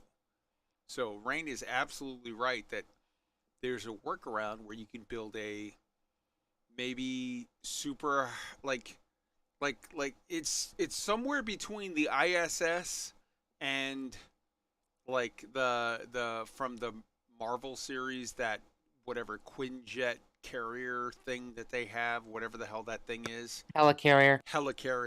It's somewhere like between a helicarrier and the ISS. It's like, is this in low Earth orbit or is this just at like 80,000 feet? Question mark? Like, who knows? And it's super cool. I'm just gonna jump in with a second here with the Atlas Aeron surveillance uplink. I kind of feel like this is No Man's Sky's equivalent of, hey, we just found the first unknown artifact. What the fuck is this? Could be. I mean, there you go. Yeah. Maybe. I could be wrong, but I'm getting that kind of feeling where, like, if there's a storyline, it might take them three major content patches to actually get to it. But if there's anything that Hello Games has the freedom to do at this point, they've built so much so far up, and like they've exceeded what the original promises were. So now they can just start planning, like, yeah, what can we do now? Like, what kind of, like, the sky's the limit. Other than the laws of physics, what do we do? I know. Let's do this crazy storyline of whatever, and we can plan this 2 years ahead. Maybe. And we can, because we're putting out regular content updates, we can start laying those seeds early. Maybe. That's speculation. Nobody but knows. So with it'd be pretty cool. With the existing patch, with the patch that's already out, they added in outlaw stations. They added in the fact that outlaw stations provide contraband that you can smuggle to regulated stations. and you can get massive upgrades ×2, ×3 payout, but that Sentinels, who are the local security force, let's call them, the cops in those regulated stations, will scan you, but you can get a module that helps you to avoid their scan. There's like, it's, you know, it's tit for tat for tit for tat for tit for tat. It's like, it's multiple Inception levels deep of like, but this, but that, but this, but that, but this, but that. But let's not overlook the fact. So as it exists in the immediate, in No Man's Sky, whatever the fuck the current version is called, in Outlaws, all this does is presumably, and this is a presumption based on the fact that it looks like a hypertext link where it says functional. The presumption is that you can make it non-functional. What does that mean specifically? All that means specifically is that the Aeron, i.e. the cops, i.e. the Sentinels, if it was non-functional, then they wouldn't be scanning you. That's all that means. But the fact that you call it a override terminal for the station, one would presume or hope or suspect or have reason to, with an educated guess, believe that down the line there's some kind of quest line, some kind of multi-step process, some kind of spectrum where turning off the cops in that area is step 1 or 2 or 3 towards step X. Maybe it's 4, maybe it's 5, maybe it's 17. Who knows how complicated they make it? But eventually it leads to you owning the station. Now I own it. I'm the pirate. I own it. And fuck, I set the rules. And it's this way or that way or whoever. Who knows? All of this is complete speculation on my part and nothing but educated guesses, which could be entirely wrong. Please hop in and explain how it could be right or wrong. I don't know. I think that a load of the stuff that we're using as evidence for station ownership has been present in other games. Like Elite Dangerous has the same. I don't think smuggling mechanics are evidence that station ownership is coming, for example. I think that the fact that you can now interact with the big circle thing in stations, and the fact that the console has utilities that are not yet clear, is definitely evidence that some further functionality is coming to space stations. Definitely. Hey, Sue, I would just, if I can just point out one thing. Sure. You can't take over stations in Elite, but smuggling does allow you to disable them if you smuggle enough UAs into them and UA bomb them. Those got deleted. Anymore, those yeah. not. That hasn't been. Yeah, a thing or for it years. used to be. But anyway. Yeah, that's Yeah, true. but So, yeah, but I'm just saying, like, just because it doesn't necessarily have to be complete station control just to mess with the station. Yeah, I think there are. But anyway, go ahead. There are things that there are definitely things that Hello Games could let us do with stations that the new interactions would facilitate that are not ownership. But at the same time, Hello Games, the way their philosophy with No Man's Sky is definitely give the players as much as possible. Mm-hmm. So freighters, for example, and actually I don't actually particularly agree with this philosophy because I think it makes it feel too easy. But the way they run No Man's Sky is that big.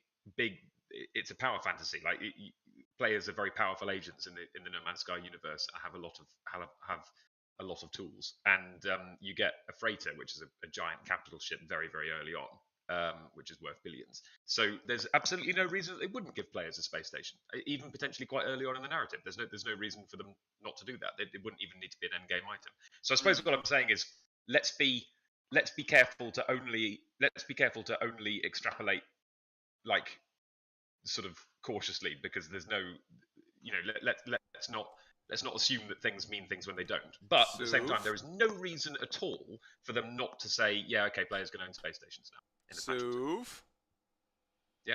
Show me on the doll where Elite hurt you. right. I mean, yeah, I'd be lying if I tried to say if I tried to convince you that personal experience had not informed what I've just said. All right. I included that in the show because I think it's hilarious. I think it's interesting. I think it's worthy of comment. Is it going to lead anywhere? Who knows? I will say this. Both Shadowworm and Earth Serpent, our No Man's Sky researchers, have been doing amazing shit. They've been going out and collecting stuff. Earth Serpent literally today messaged me and said, man, I got a lot of stuff of like living ship eggs and pet eggs and this rare exotic whatever and that fucking super weird thing. I have all this stuff. Let's do stuff with it.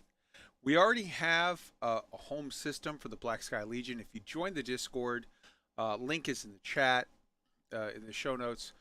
If you join the Discord and click on the roll for No Man's Sky, you can see where our planet is. We got the glyphs. We got it marked down. You can go there. You can visit there. You can use the stuff. You can build your base. You can have interesting interactions with people. And we're going to start doing community stuff where we, give out eggs and prizes and things. So if you play No Man's Sky and you listen to this show, how about you join the Discord, click on the roll for No Man's Sky, come on down to our system, do some fun stuff, build some fun stuff, take part in the community stuff. We are stepping this up as of now. I've been playing a decent amount of No Man's Sky for the last 2 weeks, and it's just going to go up from here. So come and join us and see some neat stuff and do some neat stuff. Before I move on, does anybody have anything else for No Man's Sky before we move on to Star Citizen? I've had one of the things that's made me enjoy No Man's Sky so much more than I have in the past is the community on the server.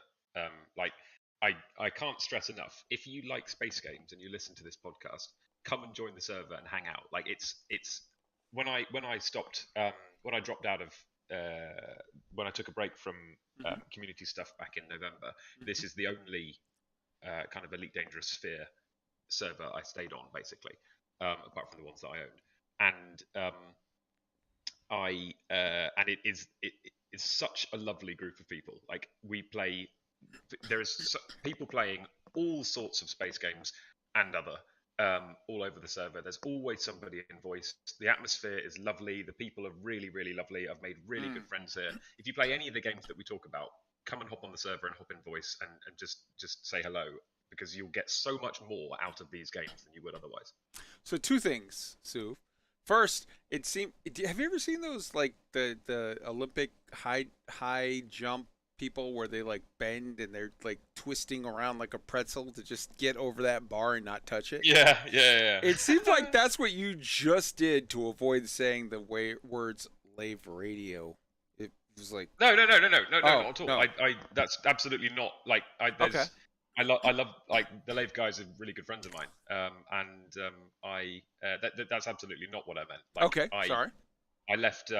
It didn't make sense to stay on Lave because I don't Elite. I don't follow Elite anymore. So yeah. But no, and Lave was only one of about 50 servers that I dropped off, just because I was on so many that it didn't make sense, and I wasn't doing any of them justice, and I was wasting people's time. So yeah, but no, that's absolutely not what I meant. Fair. The second observation is that this leads us to the perfect point. We're going to stop in before we hop into Star Citizen. We're going to hop in and take a minute to discuss the fact that, oh my God, Black Sky Legion has just started up a channel for what? Well, period, but also what? Star Wars Galaxies. Star Wars Galaxies. Chad Lozan is heading it up. We're hopping into Star Wars Galaxies EMU, and we're going to be doing some cool fucking shit in there. It's a free game. If you join the Discord and join the Star Wars Galaxies channel, my bad, so used to it. If you join the Star Wars Galaxy channel. Now, I'm going to post right now in the stream live chat for everybody listening and watching live. That's our Discord. Join it. And then look at the bottom under other games and under Star Wars Galaxies. Chad, why don't you take a minute? We already did a whole show that was a love letter to Star Wars Galaxies. But why don't you take a minute and tell people why they should 100% for free. Just to be clear, this costs you $0 unless you live in England, and that costs you £0 unless you live in Germany, and then it costs you 0 Deutschmarks unless you live in wherever, and then it costs you 0 or whatever the fuck they've got, because it's free. Cambodian real. Yeah, exactly. Which is weird because whenever I think real, oddly enough, I think first Brazil and second Cambodia. How does that work? But anyways, yeah, it's free. You can download it, you can create an account, and you can play Star Wars Galaxies for free. I created my account already. I made my character. I haven't really played all that much, but I made my character, and we're going to be doing, for free, fun shit in Star Wars Galaxies because it's amazeballs. But, Chad, why don't you take 2 minutes and sell people on why they need to come, join, play with us, be on the Discord or not. Join the Discord, get the links, download the shit, quit the Discord. I don't care. I'm not your dad. You do what you want to do. But, like, I believe in freedom, but also I believe in why not play a game that's awesome for free. Chad, tell them about it. Chad, are you muted? Everybody take a drink. Chad, no here? Chad might have stepped away, I guess. Oddly enough. Oh, Chad just left the Discord. Join the Discord. There you go. You fixed your whatever your Discord is. Star Wars Galaxies is PC only. Yes. Can you hear me? Yes, we hear you. Yes. 555. I wasn't. Something I had to log out and log back No in. worries. I don't know what Discord happened. gets weird. It does. Okay, so the version of Galaxies we're playing is Restoration 3. There's 3 different ones. There's Galaxies Legend, I think it's called. There's SWGEMU, and then Restoration 3. Restoration 3, the reason I picked it is because it supports modern hardware better. Like, it supports ultra wide screens. It has an uncapped frame rate. It's also the best of both worlds. So when the NGE happened, when they changed all the complex skill trees into 9 classes and dumped it down, everybody hated that. So, but this is not that. So this has all the new content that was released in the game until it was shut down. Thank you, EA. Along with the combat system and the classes are all from the combat upgrade before the NG. So I don't know how they did it, but amazeballs. So you can fly in space. It has joystick support. If you have a HOTAS that are 2 separate devices, you have to use joystick gremlin and stuff like that. There's tutorials online on how to do that, but I floated in space and it works well. It's the full game. Now with Restoration 3, you don't have to own the original Star Wars Galaxies client. It'll download the data, the files for you. So you don't need to like install a version of like Galaxies. Like some of the emulators, like you must own a copy of Galaxies and you have to install it from your old disk and then point to where that is and we'll patch it. This one just downloads the whole thing in its entirety. So like Kai said, he was able to download it and run it, and I was online with him and he did it and it works. So you don't need to have the disk images from the original game in order to play the Restoration 3 version. And they're constantly making updates to the game. It's actually a work in progress. But the vast majority of the content already works. Space works, ground works, combat works, the trees work. I mean, it's crafting, all of it. It's great. So for those who did play it, it's a blast from the past. For those who didn't, it's 20 years ahead of its time. Star Citizen is using a lot of what Galaxies did and doing an updated version of it. In many respects. So that's the elevator pitch. Imagine we're also going to be playing it on the server. So if you do take a dip into Star Wars Galaxies again, there is a ready-made community all hell yeah doing it either for the first time or for the first time in 15 years on the BSL server. So you can and there's only one server on Restoration 3. So when you log in, if any of us are on, or you can ping us in Discord and we can group up. We're going to create a community. We're going to create a corp or clan or company or whatever the fuck guild, whatever it's called. And then there's player cities and player housing, and it's ridiculous. I could talk for hours about it. It's ridiculously deep. Imagine a game where you can build your house anywhere you fucking want, so long as it's not a pre-existing like point of interest city. You can create everything. Everything in the game that you buy is created by players. You can be the best chef, the best this, the best that. You can start out, pick your roles, pick your whatever, and grow into being a fucking Jedi. It has contextual things that reads based on what you're saying and whether you're putting like all caps, you're shouting, you're this, you're that. Like, are you saying it, whispering it, shouting it? It has emotes. It has amazing ship interiors. It has it just has a lot of shit in there. Oh, and by the way, it's 100% free. Yeah, so they do request a donation if you feel like it to help support the servers, but the time that people donate to the game is free for the programmers and those who are running it. And yes, it has ship interiors with multi-crew and multi-positional operations inside of larger ships. And this was in 2004. Mm-hmm. So, yeah, think about that for a while. Hell yeah. So come on and join us. Anybody have anything about being excited to do weird shit in Star Wars Galaxies before we move on? Boss Lady, I'm definitely looking join forward us. to it. Tweaked. I know you want to be Han Solo.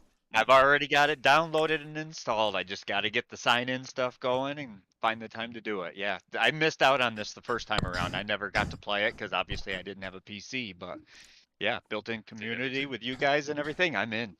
Boss this sounds fantastic. Do I get the Princess Leia bikini? I want to be cliche. Okay. It's in the game. It's in the game. Oh, thank goodness. Okay. Well, so to be clear, you both get them. To be clear, ladies, you're both pretty. Boss Lady and Suv can both wear the metal bikinis. It's fine. Yeah, that's right. You didn't speak up. Hell yeah. No, but I want to be a dancer girl. I want to be a Tulloch. All right, so we got we metal bikinis for everyone by royal decree. Let's make it happen. All right. Sounds like we've got the makings of a really good cantina right here, right now. I was just gonna say, hey, Suv, I'll go behind the bar. It sounds like we've got a stage. We've got several people volunteering to go up on the stage. It sounds like we've got the Scooby-Doo magical mystery bus with a couple extra chromosomes is what it sounds like. It'll be the busiest camp on Tatooine or wherever we are. Hell yeah. So, just to let you know, the gang's all in. We're going to be making fucking Star Wars Galaxies characters and doing some shit. So let's do this. Yes, I would, Crazy Shack. I would go for the best cantina in the galaxy. Make it a gay cantina, then my drinks are free. Let's go.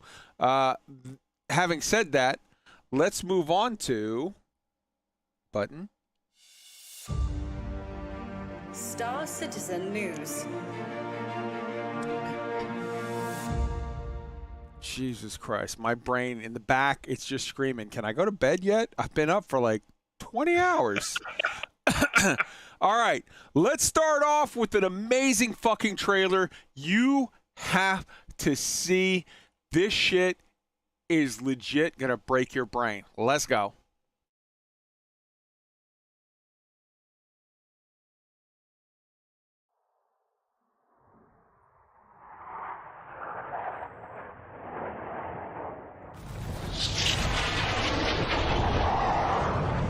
Target spotted.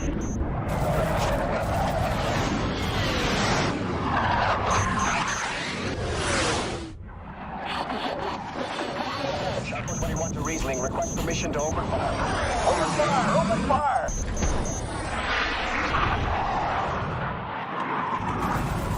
Move around.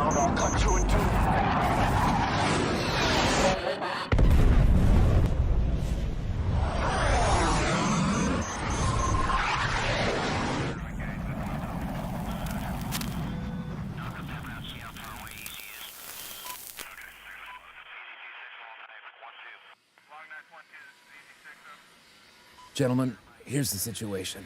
The enemy has retreated back to an outpost on Daymar. We must drive them out of there before they receive reinforcements. Intelligence confirmed the presence of anti-air defense, whose exact position remains unknown. Charlie, you must search and destroy them. Once the airspace is under control, Eagle will drop Bravo on the ground to contain any counterattack. As usual, Falcon will finish the job. Let's get to work.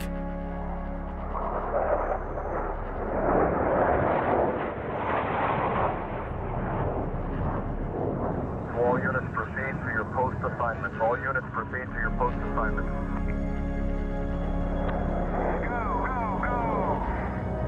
This is squadron leader confirming hostiles inbound.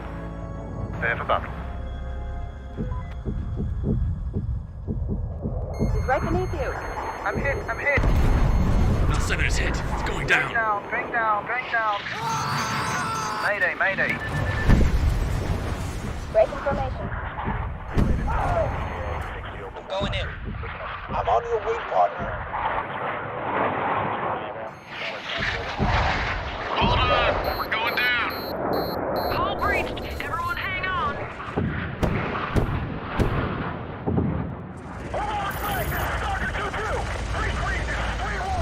Get ready to jump on my mark.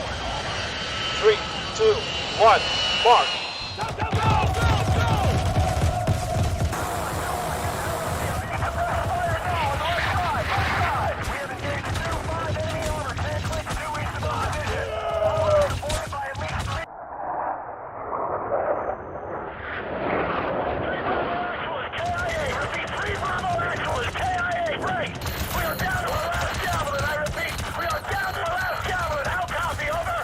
Eagle 1, Bell 7 down. Survivors are under attack. Requesting close air support. Stat.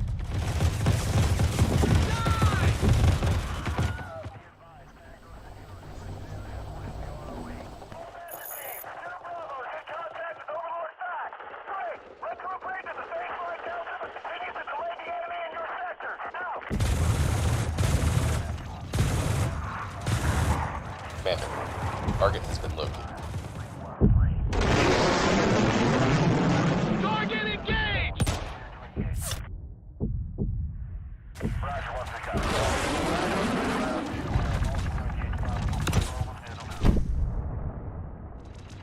Requesting immediate support. The airspace is clear. I repeat, the airspace is clear. Help is on the way. Prepare for a medevac.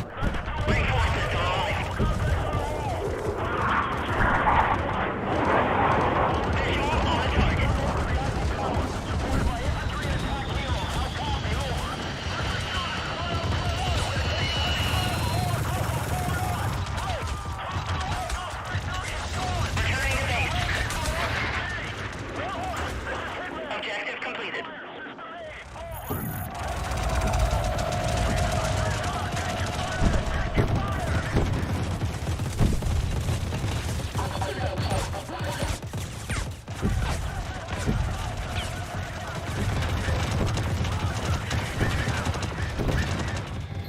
We need more firepower, sir. Copy that. Weapons hot.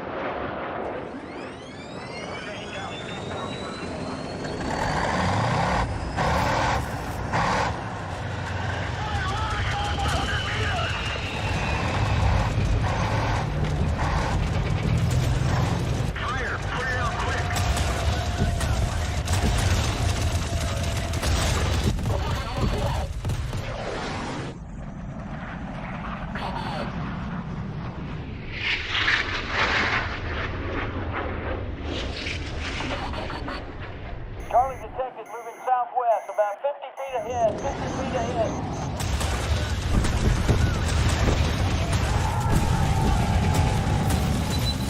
Fire in the hole!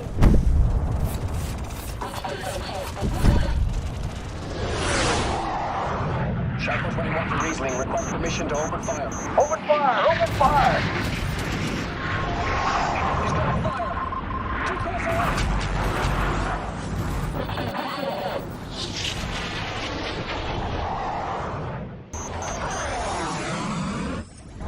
Target locked and ready.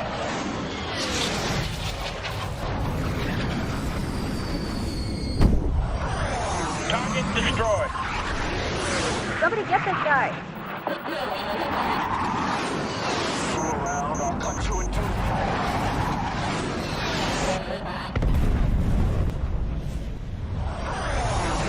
I'm on his tail, I'm on his tail, I'm going for it. I'm going for the shot right now. Roger, engage. Good tone, I'm taking a shot.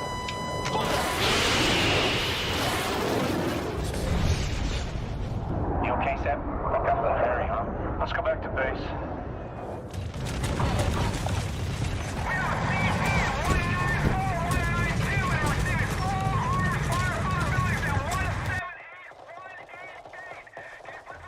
Enemy target spotted. Permission to fire. Permission granted.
Oh, can we please get like a little, you know, post credit?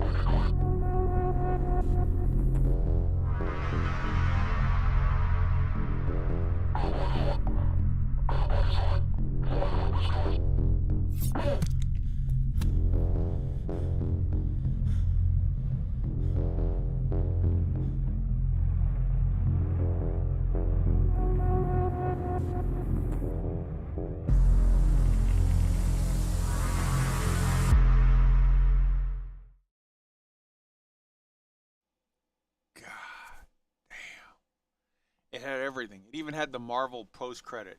I wanted to let all of those credits run because I wanted you to see all of it. Again, I'm going to right now post in the chat. Oh, I'm hearing somebody's speakers going.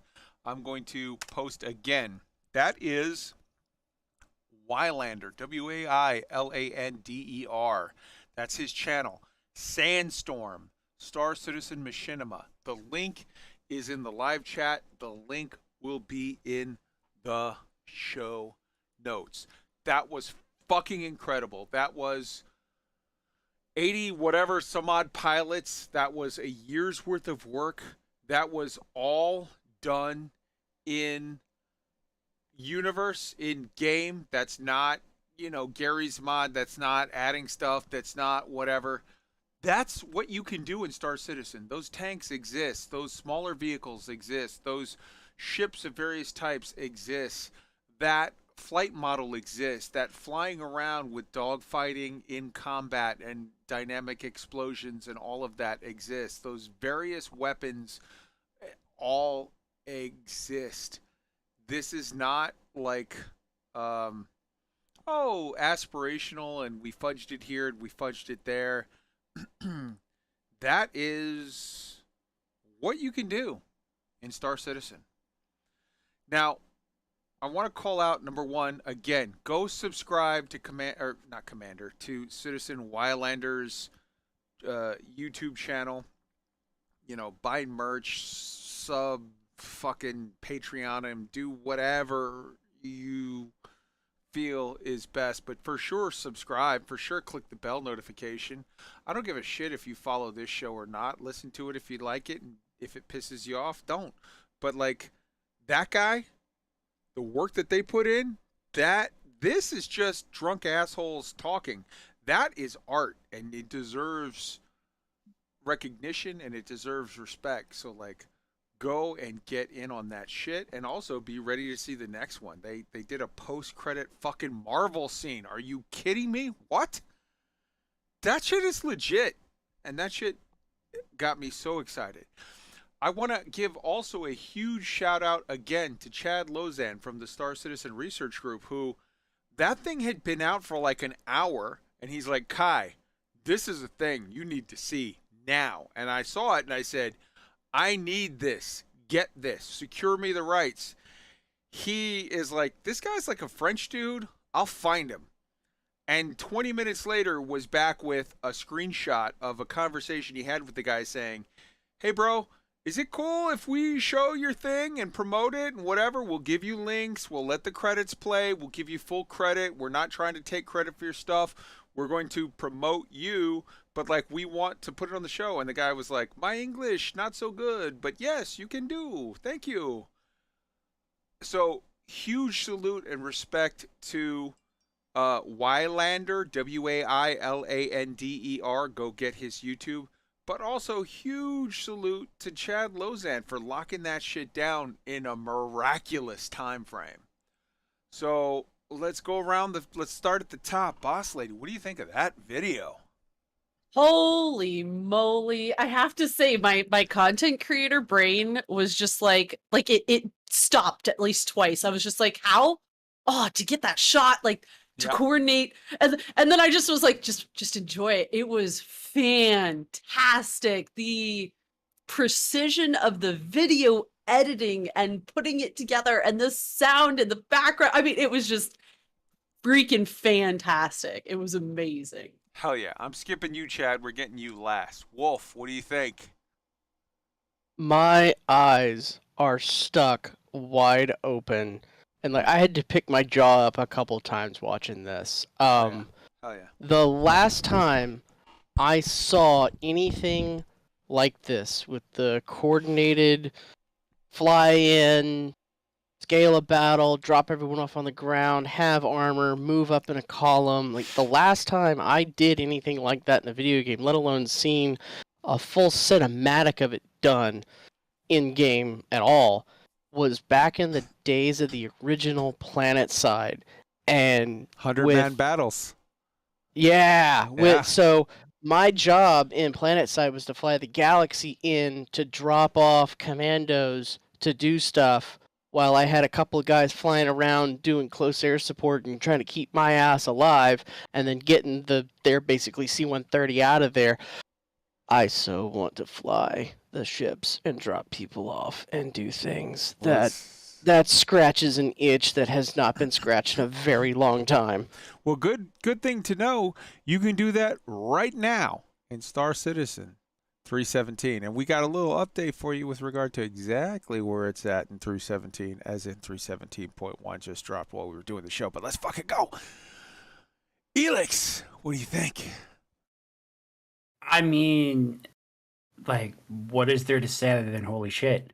And, like, I always knew that Star Citizen was going to allow this sort of thing, but to just see it happen is quite another thing, because there was so much love and care put into every single shot on that. Just getting the shots. Mm-hmm. Getting the shots with 80 plus fucking, extras / actors, whatever, on set. That was not, hey, we got 8 guys and a bunch of NPCs. That was literally, they were doing some fucking like Weta style, hey, let's recreate the battle for Gondor or whatever. And we got massive armies on both sides. That was amazing.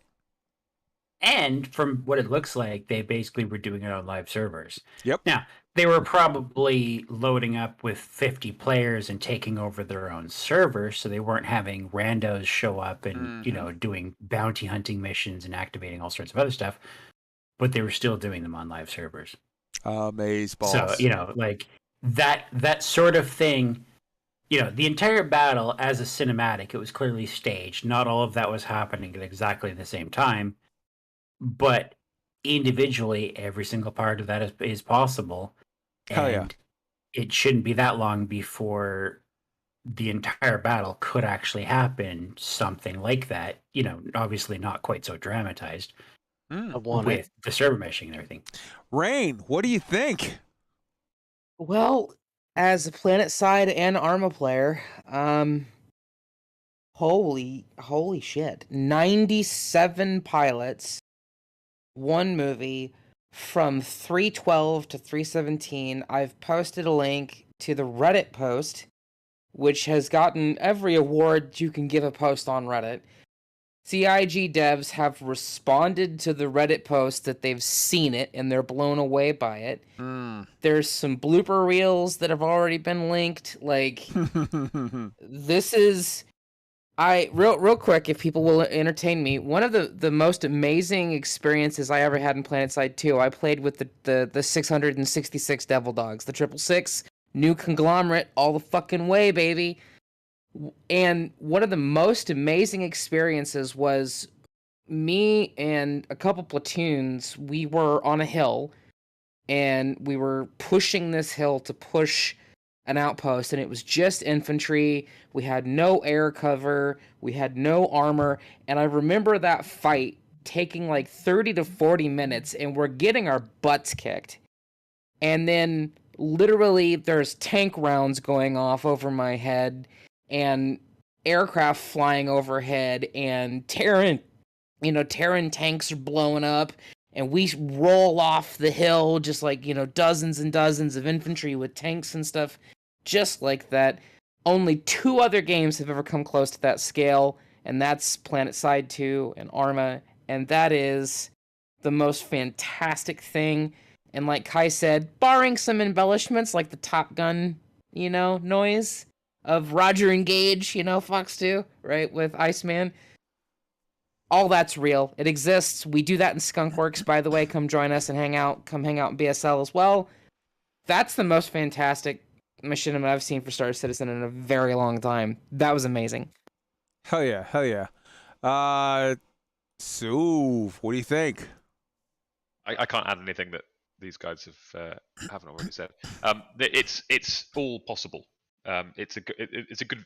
I'm going to use that to when I interact with people who are still Star Citizen skeptics. I will use that video as supporting material for my argument that it's worth playing. Yeah, clearly it's a scam. Tweet! Yeah, just like everybody else said. I mean, the video itself is amazing. You can't deny the talents and the efforts that took to put that together. But the fact that that is all possible in-game, and that is just like Sue said, that's what a lot of people don't realize. And I cannot wait until there's reason in-game, missions or wars or whatever we have to where we have to have a reason to drop troops and drop tanks and all that kind of stuff. Because we can do it now if we make up, like the skunks do, that they run war exercises against each other and stuff like that, and that's great. But give me something real. Give me a real mission or a real war that we got to do that in, and I'm all about that. Hell yeah. And the man of the hour, Chad Lozan, a.k.a. Chad Baca. How did you see that within like an hour of it getting posted and get it to me immediately? And how did you get a hold of him? And just what was going through? Walk us through the whole thing, man. It's magic. Oh, I saw the preview. I saw a link somewhere. I went and watched it. It was in Discord. Amazing, completely amazing. I mean, the guy is the director. Everyone involved is super talented, and it took a year to make that 8-minute video, and it shows. 97 players, 6 organizations, 4 countries. I know one of them is France, so merci beaucoup, and whatever the other 3 are, we love you as well. Holy shit. Yeah, and thanks to the director for responding to us so quickly. I found his channel, then I found his Discord, then I found his Discord account, and then I messaged him, and then I translated it into French as well because I knew he was French. And then in about 20 minutes later, he got back to me and gave us permission to use his video. Fucking love that guy. Thank you so much, Waylander, WAILANDER. Again, for like the 19th time. Linking it in the chat now. Go fucking subscribe to that guy because you need to see what he does next. There's more coming, obviously. Yes, for sure. All right. So moving on to the next thing, there is a thread on Spectrum made by my man GRIFF, who is doing a beautiful tribute to Paul Shelley, a.k.a. Astropub, a.k.a. the Lore Meister, a.k.a. that dude what educates children on reading, writing, arithmetic, and adults on fucking spaceships, saying, hey, man, we need to have a cool new emote for, you know, citizens of the verse who can do the, you know, Astropub dance in their chair. And anybody who's seen Astropub knows what I'm talking about. I want to take a minute. This is a silly little thread. This is not life or death. This is not, all of the whatever. But if you know GRIFF and you don't love him, you're an asshole. If you know Paul Shelley and you don't love him, you're an asshole. These are two beautiful fucking human beings, and one of them is making a tribute to the other. The OG Loremeister is known to, when he gets, you know, whatever those, whatever it is called on Twitch, bits or donations or whatever they call it. That, like, he does this, he puts on this weird little helmet and he does this little dance, and it's fucking awesome. I've seen it many times and I love it. If you can just take 2 seconds, if you're watching this, I don't care if you're watching it live or watching it on later, whatever, click on the link, go and just click upvote on the thing. It's a bit of sweet, cute fun, and it's a tribute to, by one beautiful human fucking being to another beautiful fucking human being. So go, just click on that. And also, it'd be cool. Wouldn't it be cool to be able to do a little dance in your seat while you're flying around? Yes. Anybody got anything they want to add on this? I know it's just a little shameless plug by me, but hop in if you got anything to add. I know maybe some people have seen Paul Shelley stuff or GRIFF stuff, and if you've seen them, I challenge you not to love them. I'll support GRIFF is good bean. 100%. So, okay, Rain first. We'll go one at a time. Rain first. Oh, sorry. GRIFF is awesome. GRIFF is a good bean, and that's adorable. I love it. I wish somebody would do stuff like that for me. Hell yeah, Tweaked. Yeah, I was just saying that GRIFF, whatever GRIFF supports like that, I have no qualms supporting it. I don't think I've ever seen Paul Shelley do that little dance. I've never really watched. I don't really use Twitch all that much. Okay. So I don't really watch him all that terribly much, and it's usually when I'm at work too. So. Tweets, you would love it. You need to go onto Twitch and look through his older stuff. Or I always watch him on Twitch. I don't really watch YouTube. I'm sure he's got a YouTube. Go check there, because he is the lore meister. He's the guy that does like these great lore videos that explains like, oh, this is about this with the Tevarin, or this with the Kurthak, or this with the, you know, the Xi'an, or this with the early Messer Empire, or this with how Terran was whatever. Like, yes, he does have a YouTube as well. You gotta go see his stuff. It's fucking amazing. Please, please, please, everyone, go click on that thing. Give it a thumbs up. Let's get 10,000 thumbs up on that thing. Wolf, you had something as well? Yeah, I don't say this often about people, but GRIFF's good people. That 100% agree, and fucking go click the things, because that is both awesome and hilarious, and I love it. Hell yeah. Hell yeah. And for the record, for those who know a little bit more about him, Paul Shelley is an actual, he lives in Texas. I think he's in Austin. He's an educator. He is a school teacher. He is a fucking sweetie. He's like a good, solid dude. So like, just, yeah, for sure. All right, go give that all of the upvotes. Let's move it on. Next up, we've got the ISC Oops All Sprint Report. This is 9 minutes of cool shit. We're going to play it. We're going to talk about it. We're going to do some Invictus stuff, and we're going to get the hell out of here and let you guys get to sleep. Here we go. Go.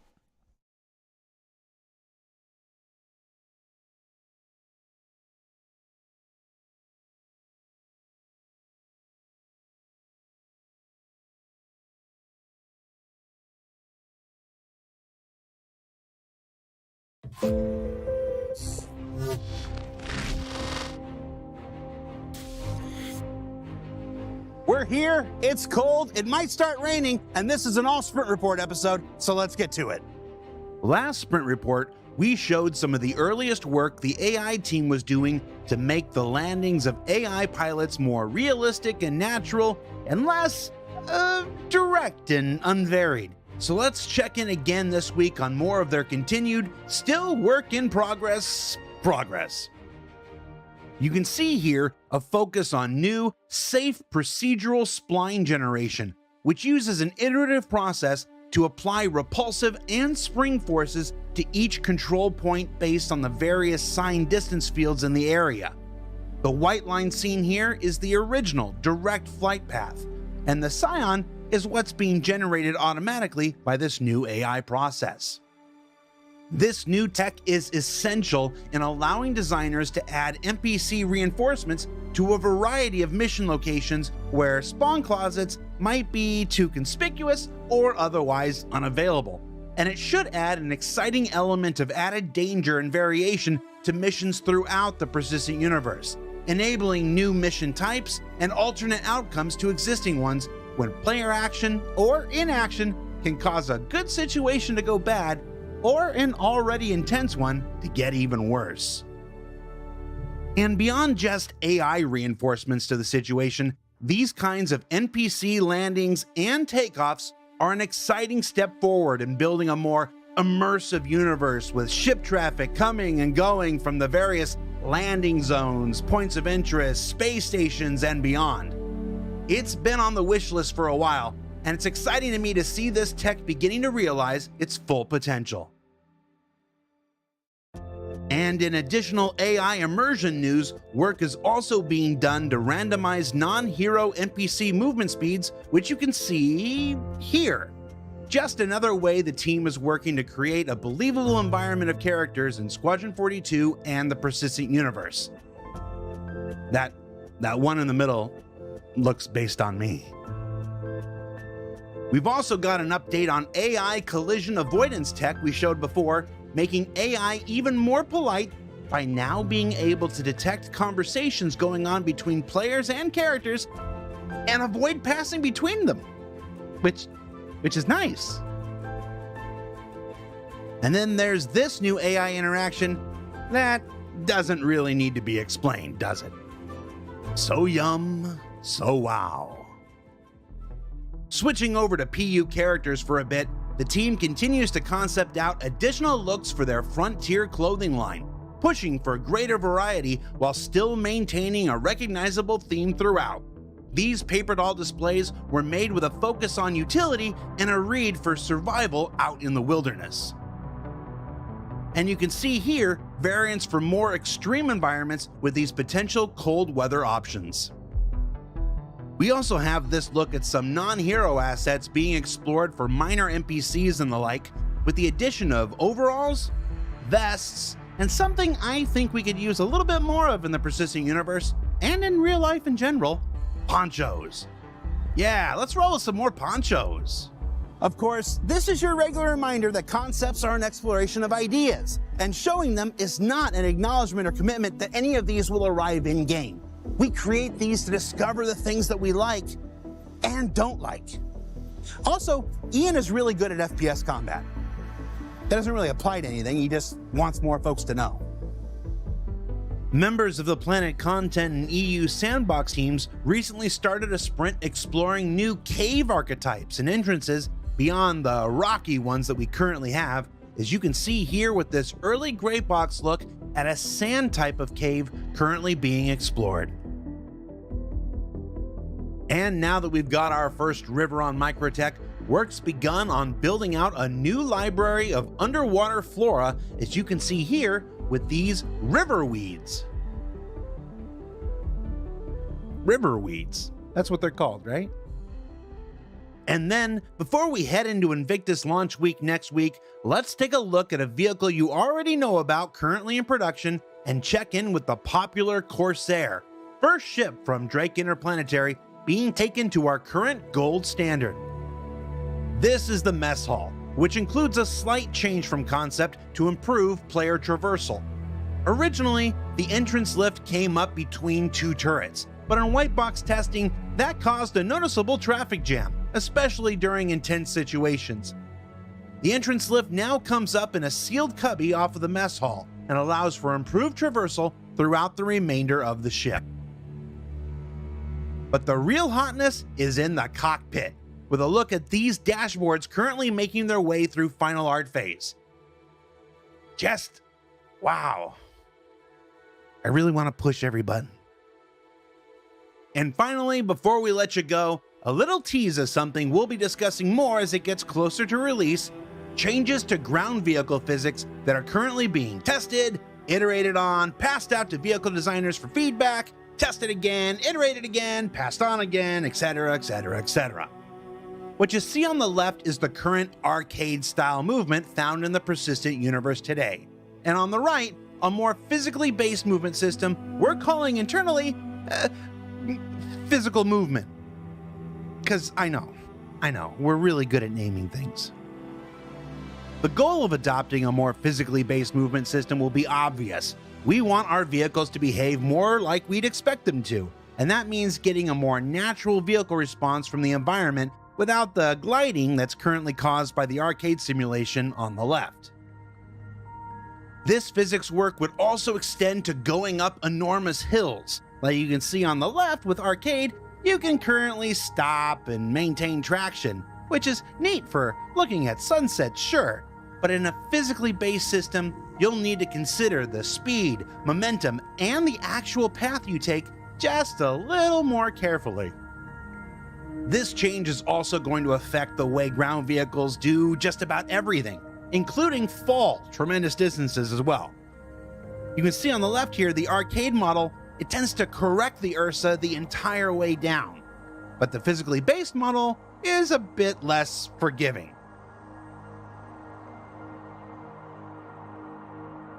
Also, you can see they've been testing a lot.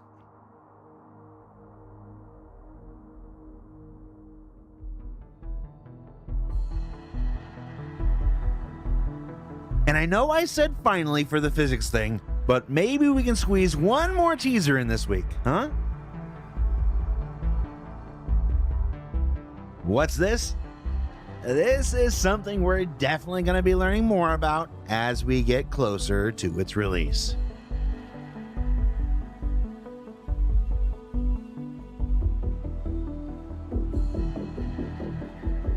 It's a new kind of pew-pew. So cool.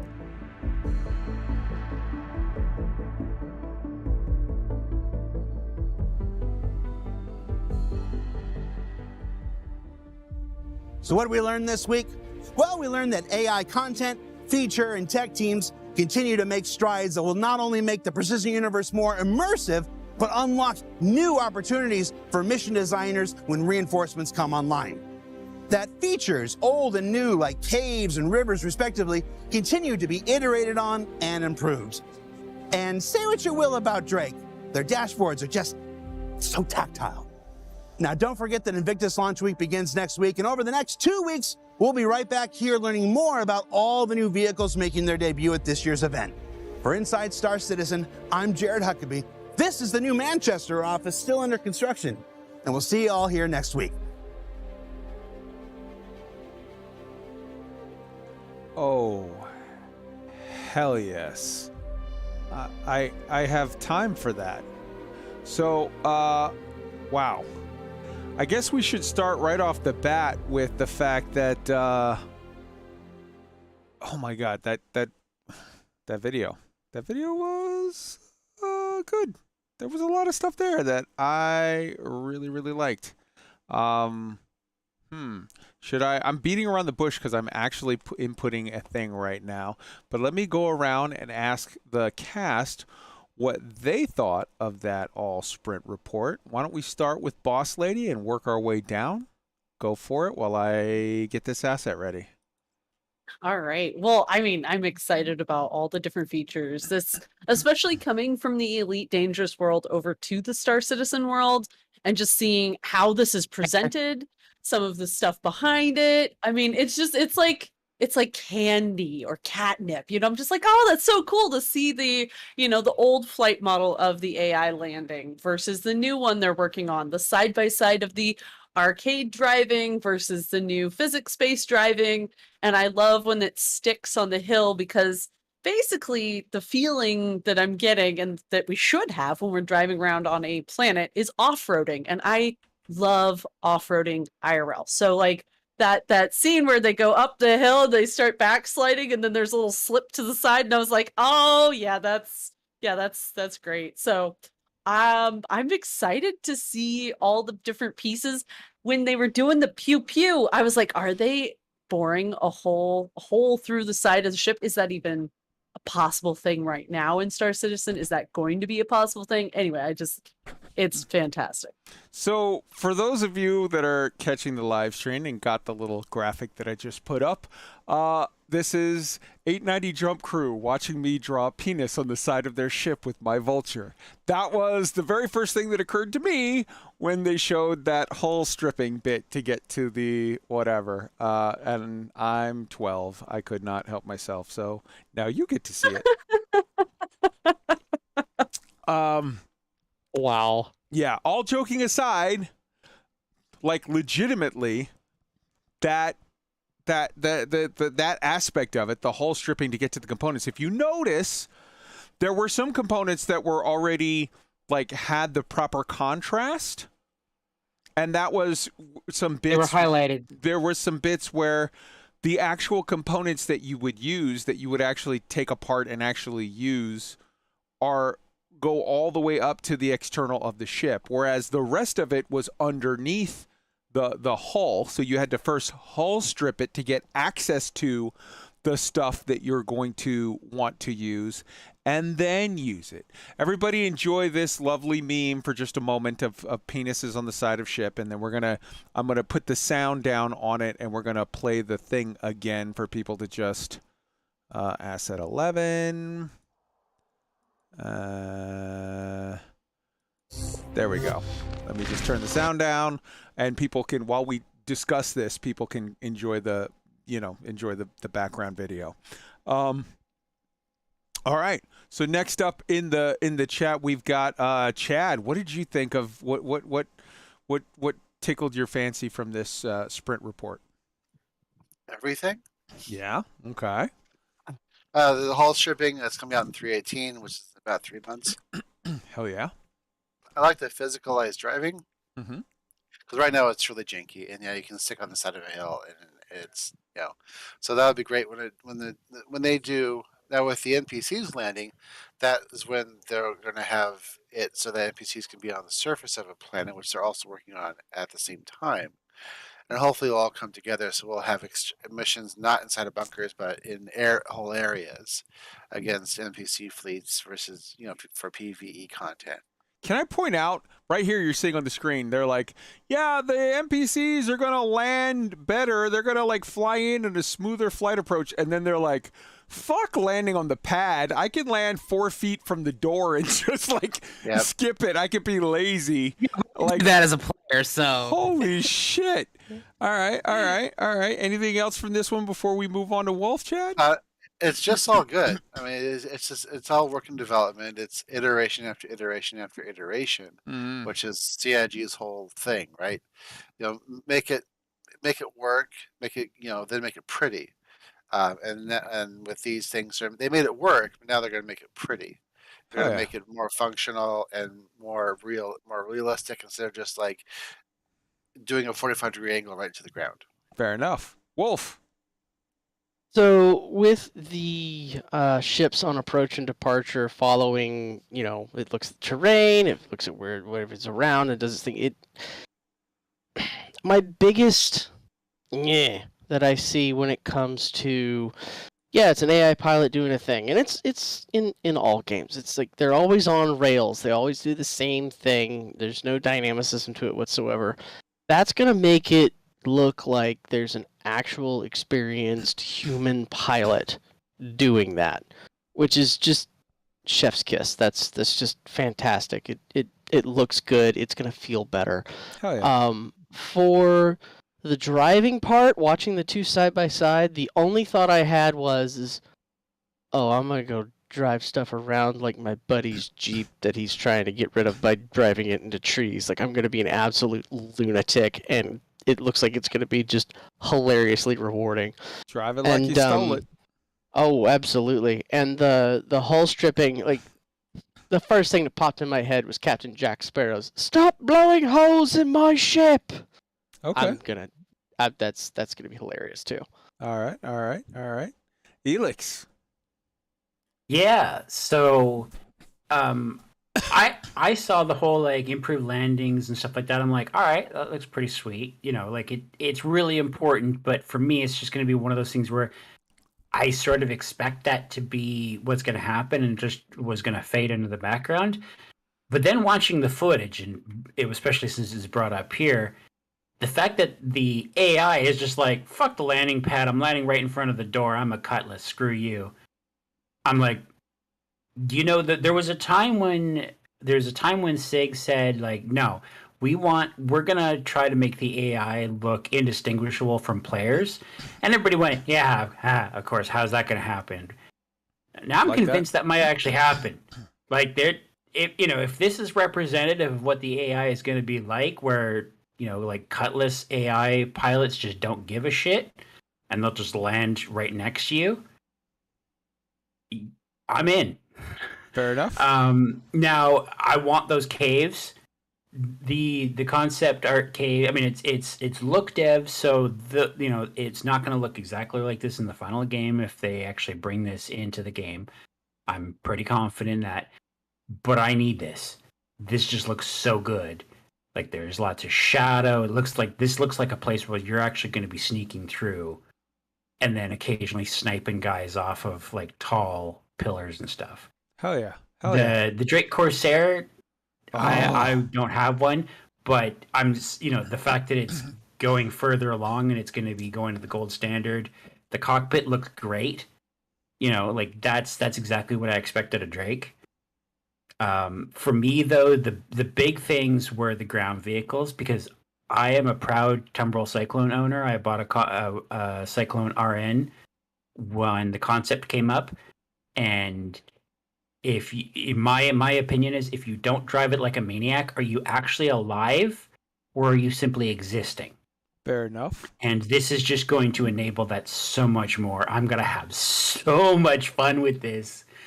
And salvage, give me the laser beams that go choo choo. I'm done with pew pew.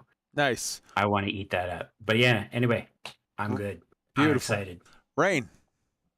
So, a few things here, trying to maintain that balance. One of the things that I loved the most in Elite, which is apparently verboten in certain circles, is driving my SRV. Okay. I love the Scarab. I know I'm not allowed to say that. Why? I love the Scarab. Lots of people do. We've been over this. There is a whole community about that Scarab. A ton. Yeah. That demonic little buggy is hilarious and fun and frustrating. And it's amazing. Hell yeah. It's one of the few things I won't hold against Elite. The suspension, the sound, the way it has weight to it, and it feels different in different gravity environments. It's a masterpiece. I love it. And that's my thing. Like, as Crazy Shark pointed out in chat, like, hey, we're gonna go grab our Cyclones and we're going out on our trip. Hell yeah. I can't wait for that. But the other thing too is, I have heard some people who are like, oh, they're doing more lasers for salvage because it's easy. I'm like, yeah, okay, fine, you do it then. If it's easy, design it and do the visual effects and the UI work and the control work and all that. If it's easy, you do it. Do better. I'd love to see you try. Can I point something out real quick? The same motherfuckers that go, oh, you're taking the easy way out, are the exact same motherfuckers that go, oh, this is taking so long, why don't you just finish it? Like, bitch. Pick one. Yeah, it's one or the other. Which, you know, it's that whole thing of like certain content creators saying, "Oh, well, you know, I wish they would talk about the game instead of showing us the art and the concepting and the in-dev stuff." And I'm like, what do you think that is? What do you think that is? Elite players, like BOSSLADY, for example, and Tweaked. Hey, welcome to a weekly show where you're shown what the team is working on every week in the engine editor, dev work. What's that like? Oh yeah, comparatively, I think both BOSSLADY and Tweaked have gone on record to say that they very much enjoy the Culture shock. extended amount of information. I don't want to put words in your mouth, BOSSLADY, but yeah, I mean, like I've mentioned Raft before, but yeah, this is fantastic, and it's what we could have. Well, we couldn't with Elite, but this is fantastic. Yeah, we should with Elite, but should. Yeah. One last thing too, this footage right now, that thruster is green. There's a green highlight around it, and there's a mention of targeted part being valid. So that little thruster right there is green. So anyway, I'm happy with this. Salvaging is finally. I have been waiting so long for salvage. You have no idea. This is gonna be fantastic. Anyway, ISC is great. One of these days, if I ever visit Manchester, I hope to visit Manchester on a Thursday so I can see Jared out on the streets, you know, filming. Buy him a beer. And buy him a beer. But no, this is fantastic. This was one of the best ISCs we've had in a long time. Hell yeah, for sure. Tweaked. Well, I think everybody's pretty much said it all. I'm excited for the more realistic. I think everybody knows I like a sim game. I'm much more about the simulation. So making the ground vehicles more simmy-like, I mean, they're fun as hell to drive already. But to make them even more real, I'm all for that. But the one thing out of that whole episode that got me excited, and it's been mentioned, is I've been on record as saying that the NPCs for Star Citizen mostly walk around with kind of a blank look in their eyes, or now in 3.17, like the bunker missions are better and stuff. Those NPCs are a little better. But all in all, it still doesn't feel right. But having NPCs flying in and landing at the settlements and at the bunkers and in the different places, and getting the NPCs to, I think they showed one of them eating at a table and stuff like that. It's just going to make the universe feel more alive, all in all. And to me, that's one of the things that it desperately needs right now. And it's getting closer. Hell yeah. Hell yeah. Okay, for me, I thought the improvements to AI, whether it be flight paths pathing and how they walk, variations at walk speeds, how they eat, different things, that was awesome. The stuff about the Corsair, I cannot tell you how excited I am for that. I have a feeling that I'm going to have a love affair with the Drake Corsair. That's going to be I like Drake ships. I know that's unpopular in certain circles, but I fucking love Drake ships, and I really love the idea. Don't get me wrong, I love the Carrack. I love having a big exploration ship with a full-size crew. Basically, you're flying around in the Serenity. You're living Firefly. But I love the idea of like a two-person little explorer that's a little more, in a way, a little more Serenity. Let's be honest. There was times where Kaylee was holding that fucking Firefly class ship together with, bubble gum and, baling wire. And it seems to me like that, if you were to describe a Corsair, that would be the way you describe it. So, I'm down for that as well. The stuff about they're super excited about new ground vehicle stuff. I'm super excited. The ground vehicle physics. This is a point, you know what? I was going to get to it a little bit later, but let's just get to it right now. This is a feeling that I have. And I want to get all of y'all's sort of opinion on this, because I don't know if you're going to say I disagree, or, oh, that's an interesting point, or I hadn't thought about that, or I completely agree, whatever. But, and I'm not saying this to throw shade on Frontier or Elite Dangerous. I want to make that clear. But I'm just going to compare and contrast as charitably as I can this aspect of it. Two of the biggest teams that I think have an impact on the game Star Citizen are the player experience team and the ship experience team. Both of these teams are very, very largely made up of people from the player community. They seem to be pulling people from the community that they bring onto the project, that they come not because they want a job per se, but because they specifically want to work on Star Citizen. And CIG is snapping these people up, these young, talented people, putting them into positions in the player and ship experience teams, and using that. We've seen already in that bug squashing team video from like a month ago, or maybe 2 months at this point, where they were like, yeah, that one guy was like, yeah, I'm really into mining, so I tend to mine a lot and whatever, and then, oh, I'm into bounty hunting, so that's what I tend to do, blah, blah, blah, and all that stuff. This is, I think, a key difference between a private or a publicly traded company or a large corporation, be it a Frontier Development or a Blizzard, Activision, or a EA or what have you, and a crowd-funded private game that's run by Chris Roberts, who is not a big fucking boardroom member. He's not a big corporate shareholder, whatever the fuck guy. He's a nerd. He's one of us. And you can criticize Chris Roberts for a lot of things, and God knows many people have.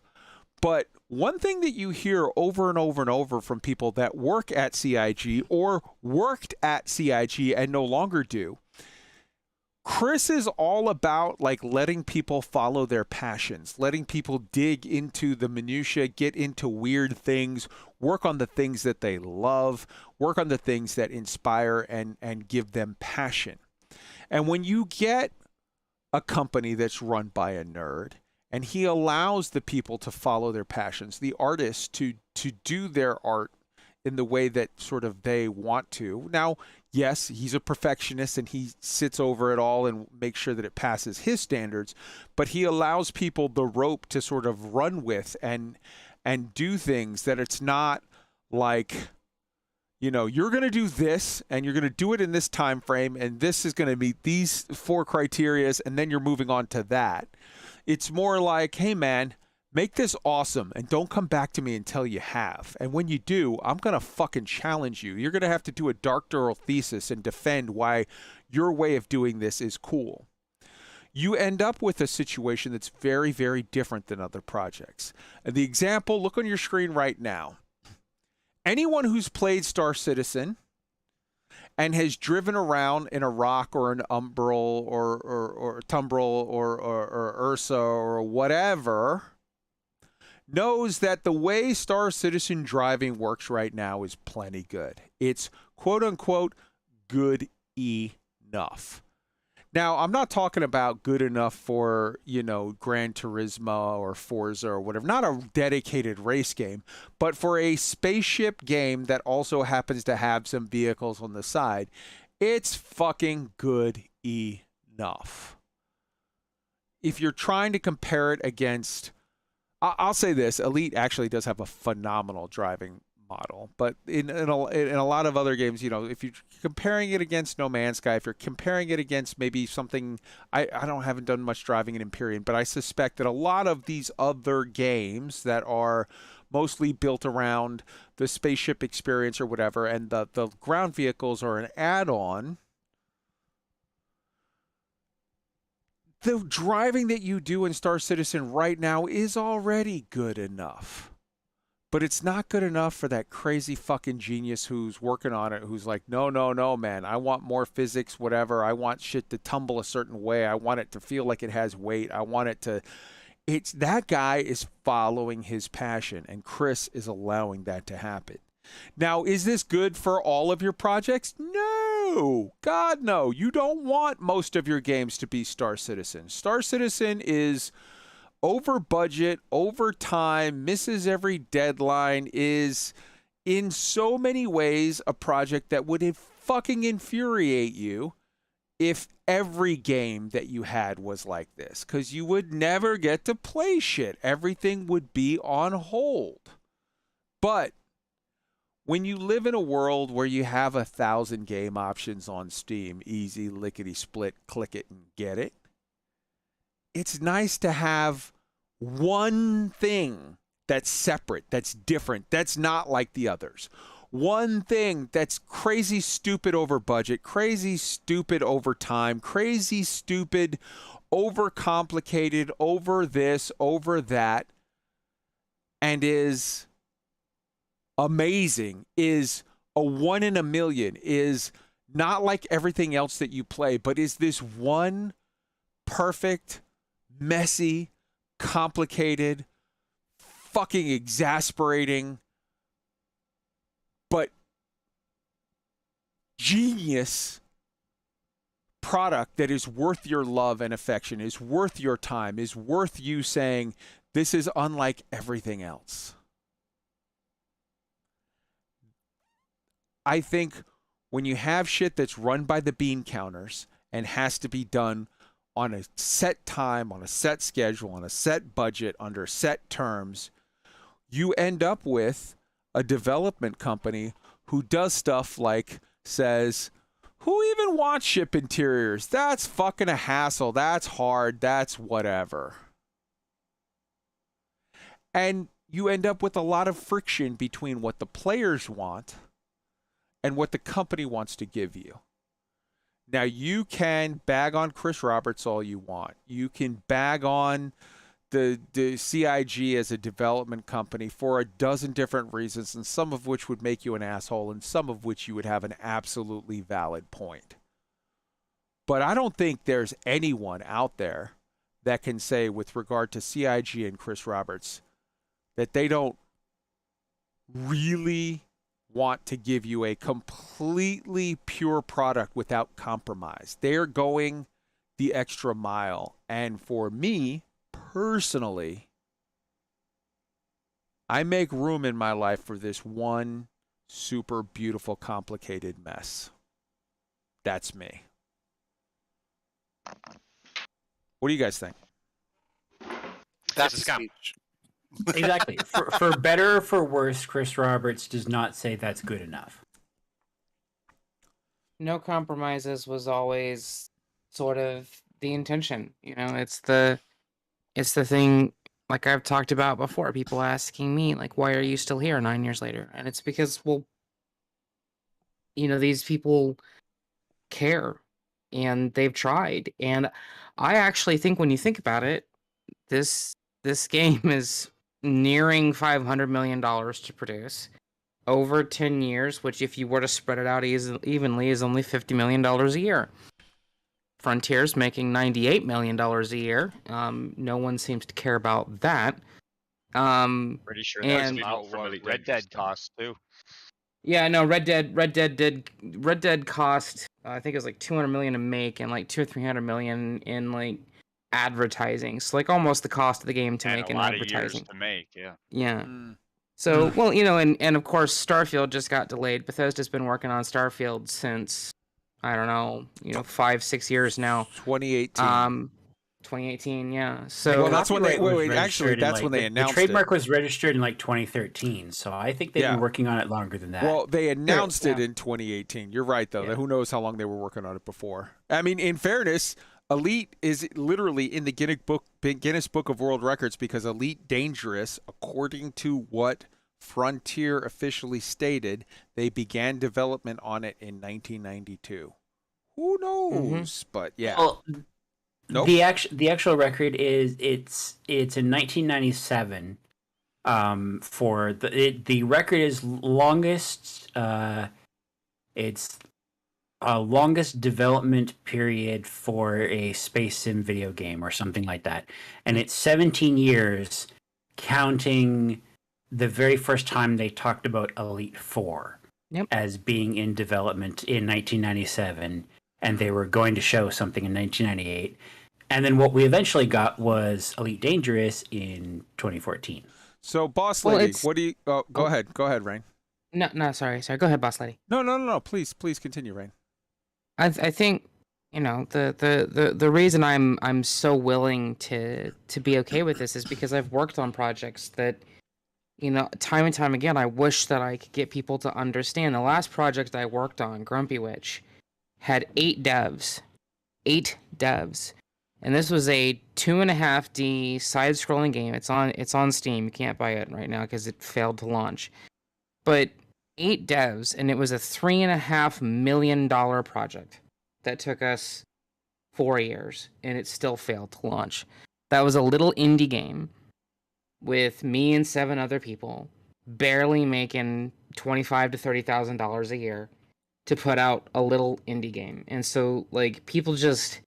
I think that's why I get so frustrated having worked on several games and been in the industry and been a professional in the industry for as long as I have been, that, people, they sit in their chair and they make these prescriptions about game development, and they legitimately have no idea what it's like to work 12, 13, 14-hour days, to put out a patch, to try to meet deadlines, to have something just fail that you thought wasn't going to fail, and you promised this update, and now it's broke, and people are like, well, how'd you miss it? You must be incompetent, or lazy, or evil, or greedy, or stupid, or whatever.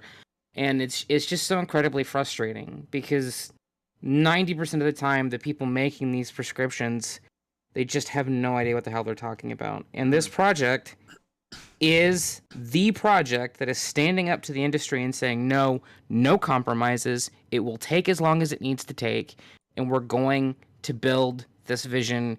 Come along for the ride or don't.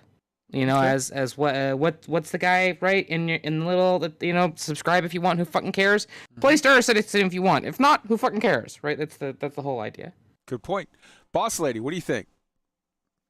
Oh, I can't say it any better than Lady Raincloud did. I mean, it's so true. And that's what I tell people when someone goes off on the Star Citizen. I'm like, well, you don't have to play it. You don't have to spend money on it. And you don't have to make anybody else feel bad for enjoying it or for being absolutely as in love with Star Citizen as you are, Kai. I was just sitting there listening. I'm like, oh, it's so sweet. The way you talk about Chris. I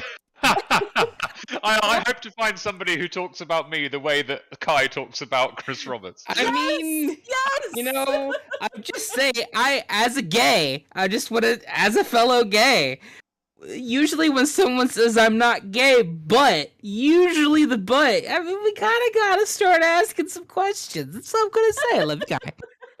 Right? Yeah. I mean, lots of free drinks. That's a good perk. Hell yeah. This goes, I'm going to go off on a tangent, but this backs up what Lady Raincloud said, which is the piece of understanding what goes into making something. So I am a landscape designer. I'm a landscape architect. I design. I'm an artist.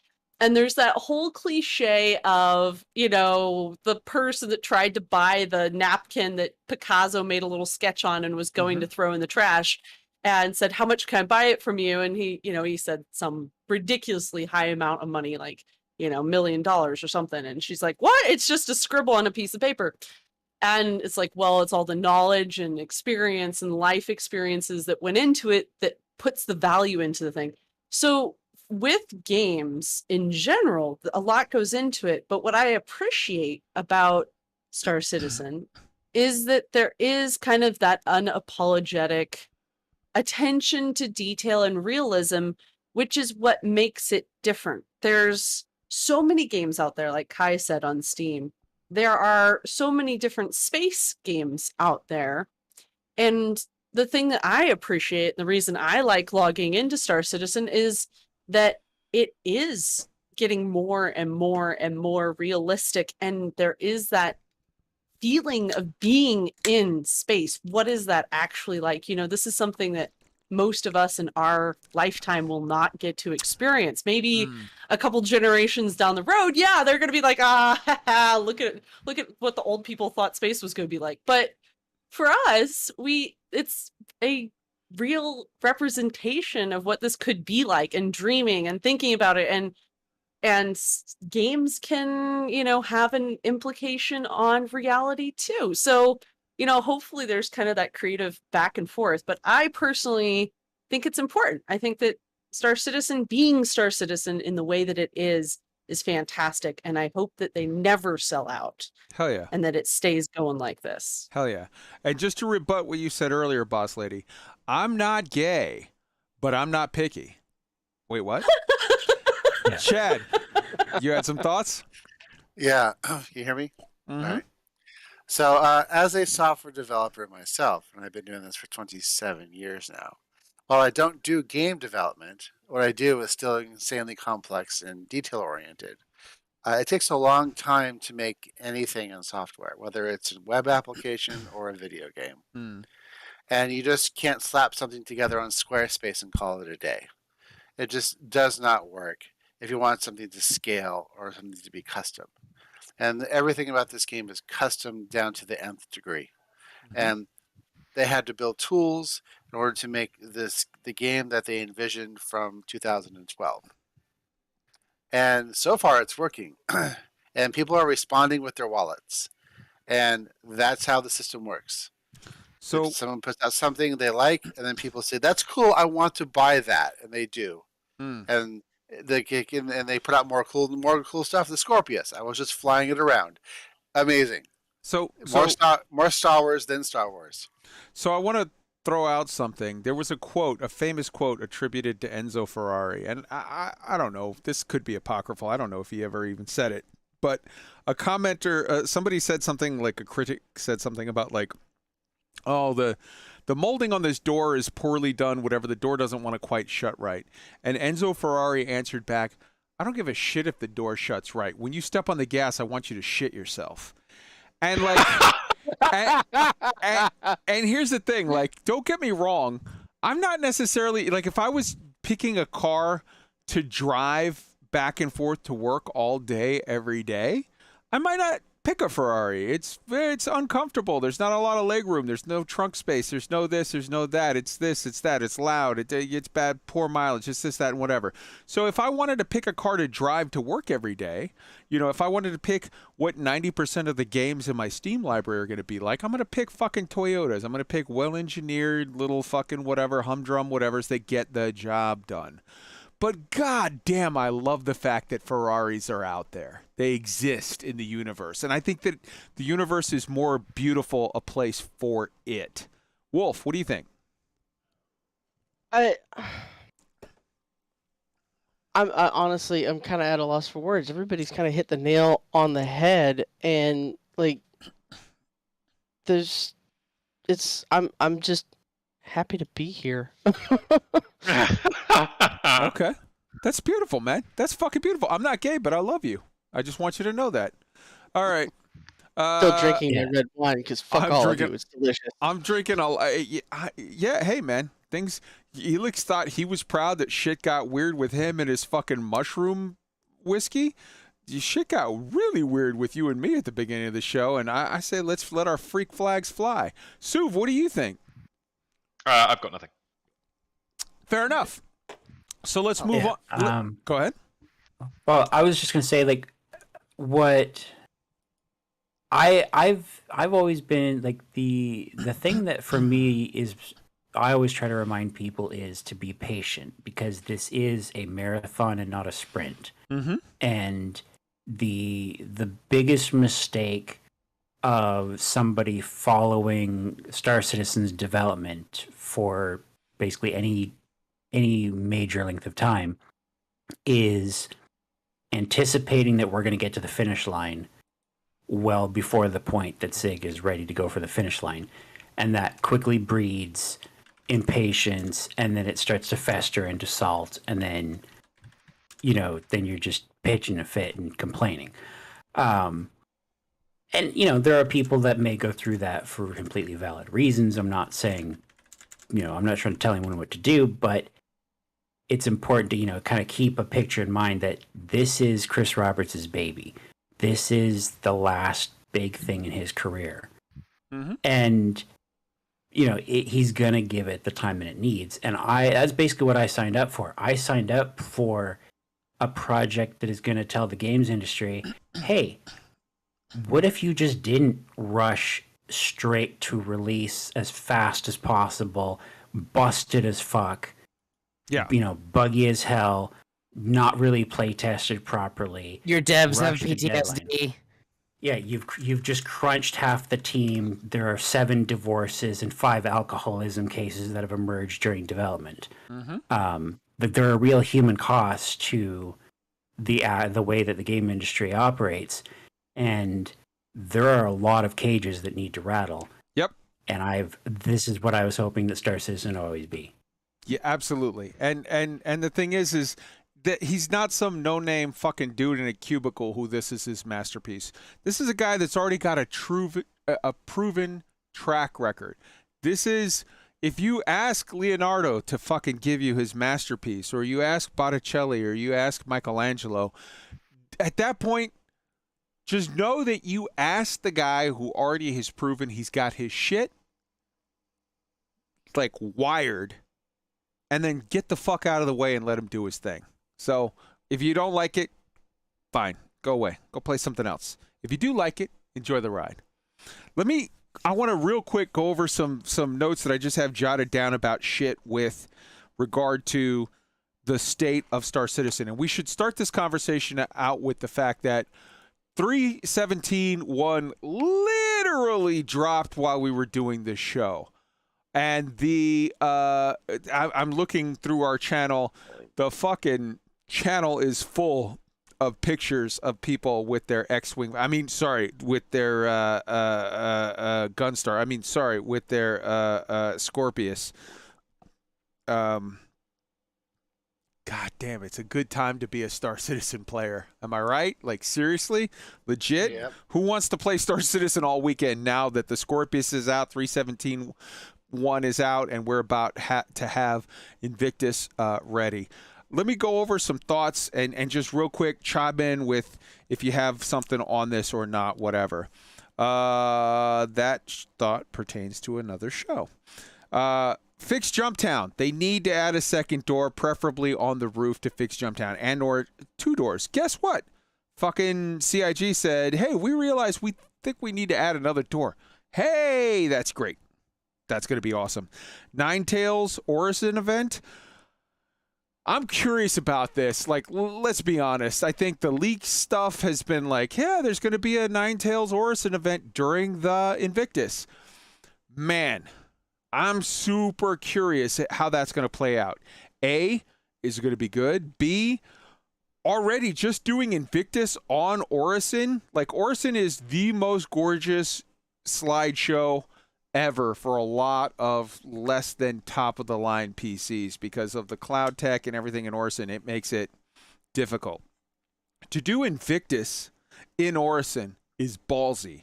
To do Invictus with the free fly in Orison is double ballsy. To do Invictus with the free fly with a special fucking Ninetales event in Orison is ballsy to the point of stupidity. I'm like, are you brilliant? Are you stupid? I'm confused. I don't even know where to go with this.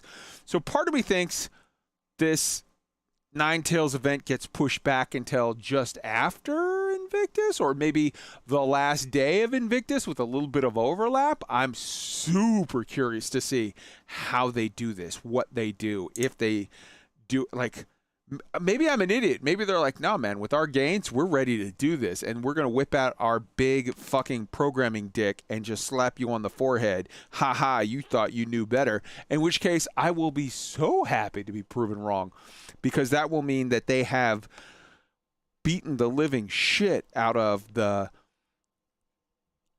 issues with cloud tech and high pop.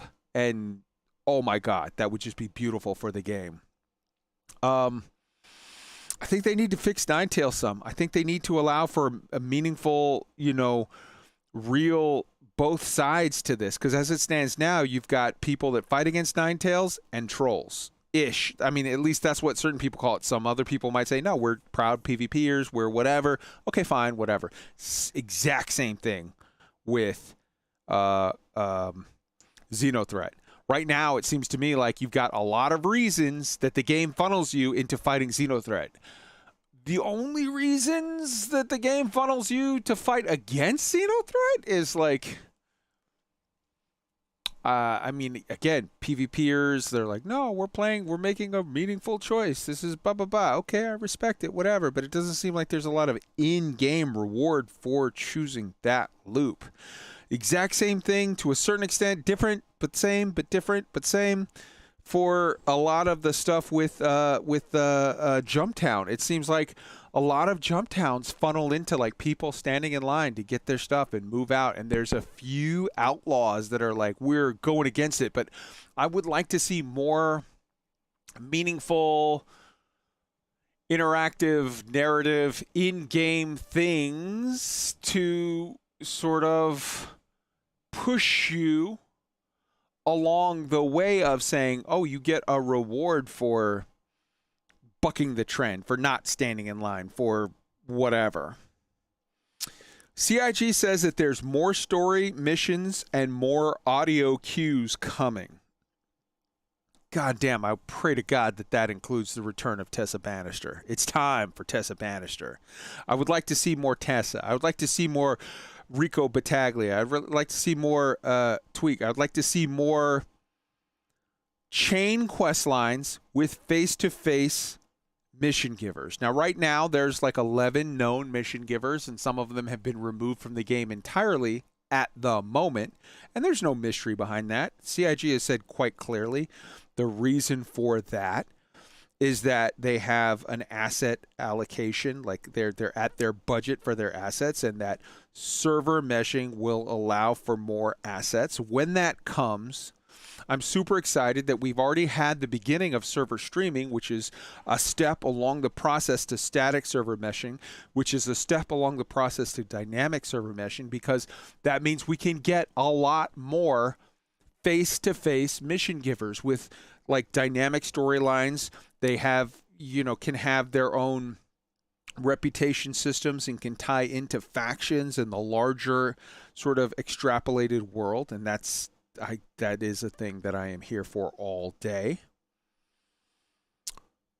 Mining tools. Okay. I don't know. A lot of people might not have put this together yet, but mining tools are a precursor to door breaches. Now, they've already talked about FPS gadgets that are coming to us. Door breaches. B-roll, Kai. All right, I'll put on B-roll. Here we go. Door breaches, FPS shields, cutting tools, the tractor beam, not the little tractor beam handheld, but the tractor beam that's more like a rifle, the larger tractor beam. These are all things that are coming. A lot of people, you might not have put it together. There's a streamer that did a stream where he literally demonstrated you can right now take a mining tool, attach it to a door, step back 20 feet, 50 feet, whatever, shoot it, and it'll explode the mining tool, which will breach the door. It'll break the door. So effectively, much the same way as you had cargo transfer, which was basically just like multi-purposed or differently purposed to make in-flight refueling. Now you have a mining tool, which literally all you have to do is, number one, reskin it. Number two, drop the price by a massive amount because it's meant to be a throwaway device as opposed to a multi-use, expensive sort of industrial device. But you reskin it, you make it cheaper, and you put it with a toggle switch that has a 15-second, 20-second timer, and boom, you've got a door breacher. It literally already exists in the game. The mechanics are there for it. Super fucking excited for that. Let's go around the horn real quick because I'm halfway through my ideas. Because I don't want to just go for like 20 minutes. Everybody, any thoughts on that? Anyone? Hop in. Yeah. Okay, so the Ninetales mission is in game, in PTU right now. Hell yeah! I'm looking at the mission on my screen at the moment. What's the actual name of it? Because that's something I haven't seen. Ninetales Occupation at Orison. Up to 300. Yeah, I wasn't asking for the whole description, but the name, because I saw somebody in chat. I'm not going to call them out because there was an innocent mistake. They thought that we were talking about Ninetales Lockdown, the previous existing dynamic event. This is a new special one that is an FPS event on platforms in Orison. Basically, we're doing a big Invictus show, and oh my God, terrorists have showed up. Not at the actual place where it is, but on a platform that's 10 miles out, but is still part of the extended space flight city. Yep. So the rumors were true. Everything in this description, the rumors are true. It's multi-stage, multi-objective, pays up to 380,000 AUSC plus bonuses. Hell yeah. It's a giant PvE event during Invictus, which is insane. But it's in the PTU at this very moment. I'm here for it. I'm hyped. I'm ready. So, if you recall back, and I'm not giving them false credit, this is what I said like 10 minutes ago. Are they going to have the balls to do this? Spoiler alert, they got big meaty knockers. Holy shit. Now, this could blow up in their face. This could be a shit show when, the event rolls around, when Invictus actually happens. I hope it's not. I'm rooting for them. Thoughts, people? Anyone on any of the stuff that I said? Testing right now. So, and it's on PTU, by the way, everybody. Yeah. It's not live. It's on PTU. Right. Right now, we have the event halls are rotating every 4 hours, which, of course, is not going to happen during the event. The Bengal flyby is being tested at least once a day. The Javelin Tour is being tested. The Defense Con for Drake is being tested. Woo! And so there's a lot going on. It's all in testing right now. Today, tomorrow, they're doing focus tests. So, you know what? If you want to see it all early, hop in. You bring up a good point, Rain. I wasn't right. I said it's going to be Invictus on top of Orison Cloud Tech on top of Ninetales Attack Orison event. I didn't even extrapolate far enough. That's on top of Free Fly, which I did include, but that's also in top of Idris's coming in and out, which Idris's back in the day alone would crash the server. On top of Bangles coming in and out. Holy fuck. And Javelin. That's what I meant. And Javelin's got a Javelin with an interior you can explore, while the Bengal is most certainly going to be gutted on the interior. Like literally just Idris, back in the day, just Idris would crash a server. Now you've got it takes me a long time to remember it all. A lot of things on top of that. Holy shit. Anybody else before I move on? Yeah, I'm flying the Scorpius right now, and yes, it is amazing. It's incredibly maneuverable for a heavy fighter, and it's so much fun. It's more Star Wars than Star Wars. No, you're not my father. It's the total X-wing with the wing guns and everything. It's great. It's gonna get nerfed. I think it's pre-nerfed. I think it's pre-nerfed. I think you're both wrong. It's in the patch notes. It's in the patch notes. I know it's more maneuverable than it should be, but for now, I'm having fun. We'll see. And if they nerf it, fine. All right. So moving on. Go ahead, real quick before I go. Oh, it's just you actually had asked, like, how big are these balls? The thing is, with the free flight and everything, that's a stress test. They're going to push the servers and see where it breaks. Okay. And then try to figure out how they can make it not break there the next time. And then when, I guess, IAE rolls around, hopefully it doesn't break. All right. Anyway, So here, yes. So here's what I'm looking for. We talk about door breach, FPS shield cutting tool, tractor beam large. I want AR markers on foot. I want it. Oh yeah. Hell yeah. 3.18. It's coming. It's next. It's what's next. 3.18. Physicalized cargo. Are you kidding me? That is a major revamp for all available cargo missions, traders. That's going to change what pirates do. That's going to change how people interact on all sorts of levels with the cargo. I strongly suspect that what you're going to see, and this is just me, I can't guarantee it. Maybe I'm wrong. And if I am, later, point and laugh and remind me. But I strongly suspect that what you're going to see is, because CIG has already told us, you're going to get a cargo hangar. And that cargo hangar is going to have all your stuff that you bought and or took the mission for. And you're going to have to get the stuff from the cargo elevator through your hangar into your ship and to the final destination. Now, they didn't ever clarify if you have to unload it at the destination or if there are porters at the destination, but they made it very clear without question that you have to get it from the cargo elevator through the cargo hangar into your ship and fly it the fuck off. I strongly suspect, I could be wrong, but I would be willing to bet money, and anyone who wants to take me up, put it in the chat now. I will come back and fucking haunt you for that money later. I strongly suspect there's going to be a free dolly, like a hand dolly, that anyone can use to get, like, whatever, a quarter of a pallet. Like you can get 5 stacks on a hand dolly and load it on the ship.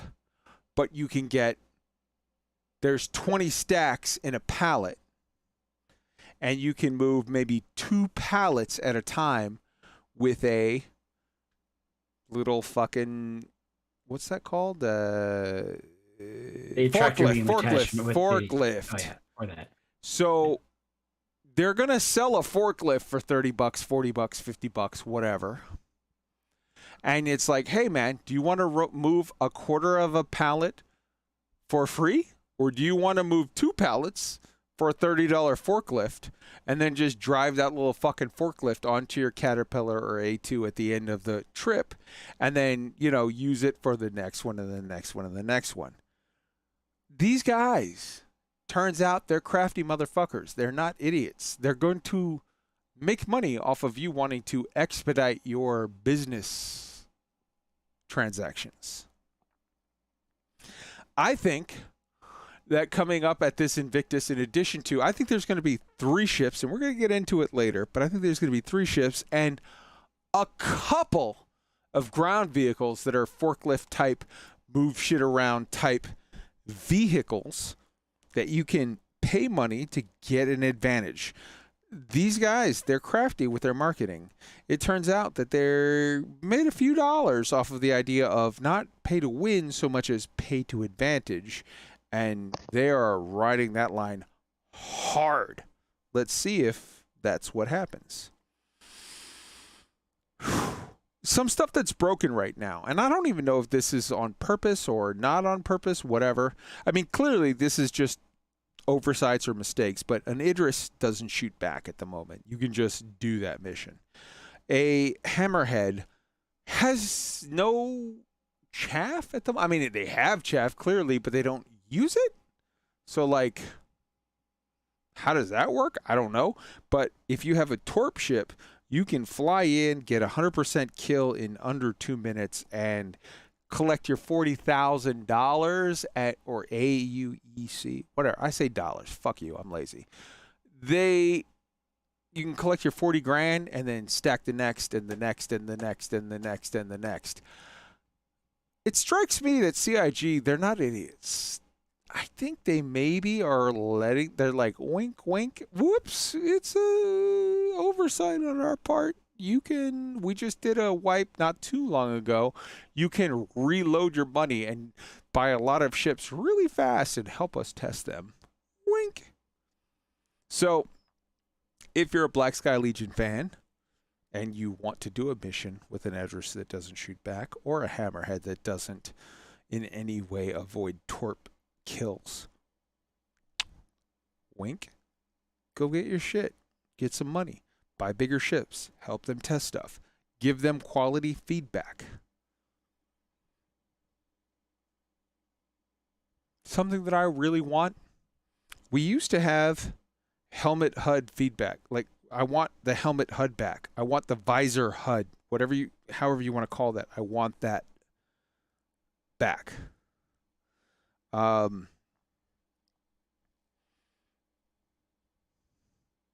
lastly, I'm going to say, well, two things. Number one, subscribe to Zero State and Moist Noodle, two great content creators. A lot of the videos that brought along the stuff that helped me sort of come to a lot of these different conclusions come from Zero State and Moist Noodle. Some of it also comes from Tomato. What the fuck is it? I'm blanking on his name. I just remember, thanks for coming to my Tomato talk. I love that fucking guy. Space Tomato. Thank you. Subscribe to all three of those. They are phenomenal content creators that deserve your support. The last thing I'm going to put in here. I would love to see Star Citizen add a ship for sale. And you might be thinking, they always add ship for sale. What are you talking about? Well, I got a different idea of a ship for sale. I would like to ask them to add in the RSI-X, the original. Now, for those of you who don't know, if you remember earlier, we talked about Paul SHELLEY, the amazing content creator for lore for Star Citizen. He does a phenomenal talk about ships of lore, like special lore ships in the Star Citizen universe. So the lore is that originally people were stuck in the Sol system. They were stuck in Earth area, and they were making these generation ships, and they were using AI to fly the generation ships and to take them, a bunch of people that were in suspended animation, on trips for thousands of years to get them to a different star system to create a colony. And they were having problems because apparently the AI were failing in one way or another, and it was leading to, or presumed to lead to, the deaths of thousands or tens of thousands of humans. And then there was this one crafty dude who one day noticed, hey man, on the far side of Neptune, we keep losing ships. Ships keep disappearing. We don't know why, but it seems to me like maybe there's a wormhole over there that's causing them to disappear. And he created a complex series of sort of instruments that would scan for an unstable wormhole and would allow for interstellar transit. And this guy created the RSI, I think it was the RSI X1 originally. And he flew it through the wormhole to another star system, then used the instruments to access the wormhole on the other side, and came back to our star system and announced to the world, hey guys, this is how we can do interstellar travel. So that was the first interstellar, or at least the first successful interstellar travel ship. It's presumed that the other ships that disappeared had also engaged in interstellar travel, but they had been unsuccessful in their transit and or unable to make their way back. So we're not going to give them credit for having succeeded. He was the first round trip, got out of the star system, got back to the star system, reported his findings, and like Columbus, reporting back to the High Court of Spain, the Royal Court of Spain, he was credited with finding the new world, or in this case, finding interstellar travel and proving the concept and allowing for the shedding of the idea of using generation ships that travel for thousands of years that were run by AI that were apparently untrustworthy, and allowed for the modern era of interstellar travel. Now, interestingly, this RSI ship is basically the RSI X7. The latest variant of it is the Aurora. The RSI Aurora that we all know and love today. the starter ship that many command or citizens start with on their travels in the verse. I still only have an Aurora. Exactly. Egg salad. Suv can testify. Now, basically, the original RSI X1 or whatever was just the body of that Aurora, but the nose of it looked much like a 1980s era space shuttle, American space shuttle, like the Challenger, the Discovery, the Endeavour, et cetera, et cetera, et cetera. Instead of that fishbowl at the front, it had a space shuttle looking nose, but it was the same back body and the same size. The current modern day Aurora is just a variant thereof.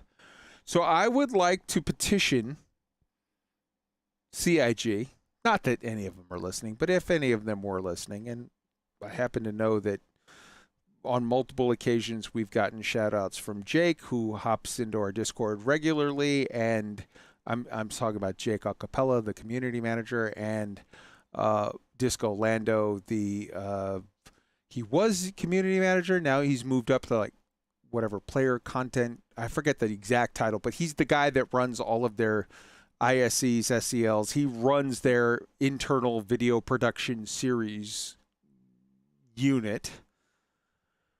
But guys, this ship serves no purpose whatsoever. It's basically just the exact same fucking thing as the starter Aurora, except you have a lot of old white men with a lot of disposable income who happen to love your shit and would gladly pay you $50, $60, even $100 for something that is functionally no different and or possibly less good than the current starter Aurora, just because they want to drive around in the thing that's the throwback. They want to drive around in the 1912 Graft und Stift that was what Archduke Ferdinand was driving in when he was assassinated, that started World War I. Or they want to drive around in the 1969 Porsche Spider that fucking James Dean died in a crash. They want to drive around in a classic era. They want to play like they're fucking, what is that guy, Jay Leno, and they're driving around in a fucking car that's 300 years old just because it's cool. I don't buy a whole hell of a lot of ships. I will tell you this, if they put the RX-1, the original ship, imagine if you're a Star Trek fan and you're like, hey man, do you want to drive around in the ship that Zephyrin Cochrane fucking first went to light travel with, or warp travel? Hell yes, I'll give you $100 for that ship. It has no purpose. I don't give a fuck. I want it. It's lore. Sorry if I've missed it, but was it a prototype, the original? Yes, it was a singular made. It was like a one and done ship that the dude made. That was the first ship that made modern space travel. And then actually after that, when he proved the concept, they made a bunch of copies of that, and they started, I guess, the RX-2, the RX-3, and eventually they settled on I think, a very successful design, which was the RX-7. The latest variant of that is the current Aurora that you get as a starter ship for $45 in game. Well, in terms of lore, yes, sir. The in-game company Asperia, actually, their whole shtick is that they make replicas. They make correct. They make replicas of alien creature ships. Well, yeah, so far, but they make high-spec replicas to sell to to sell to collectors. So there's no reason that they couldn't do that shit. Strong agree. Love that. Love that idea. Yeah. Love you for suggesting it. Yeah, I love you. If I can jump in on this, sure. I'm hoping that they do that, but I'm also hoping that we see, because they've already done a 3D model of it for use in lore. I mean, obviously fairly low quality and without a detailed interior, yada yada. But I hope that they build out the RSI Zeus, which was the first, agreed, like successful sort of in-system spaceship. That's the one that basically put Robert Space Industries on the map, essentially. I'm hoping that I'm hoping that there is replicas of that through Asperia, so that relatively affordable new copies can be obtained by players. But I'm hoping that in the long run, SIG also puts Derelict, RSI Zeus's in sort of far flung off the beaten path places in Seoul, and maybe also somewhere else. So ELIX, remember the part where I said I was going to suggest a ship this week, and if you wanted to suggest one next week or the following or whatever, you could do your Zeus idea. You went this week too. Same idea. Yeah. Well, it's basically, I mean, it's basically the same thing, just slightly different ship. Yeah. But yeah. So the idea that I was suggesting is that maybe CIG could maybe once a year during IAE, they could literally go, here's a once a year opportunity for you to grab this ship. It costs $50. It does nothing better and maybe even slightly worse than what the $40 ship does. But it's a skin that's a replica. It's literally just a reskin of the RSI Aurora, but it has that space shuttle nose. And for you lower nerds out there, and I want to give full credit, I learned about this from Astropub Paul Shelley, he who should get his own little I want to move it emote.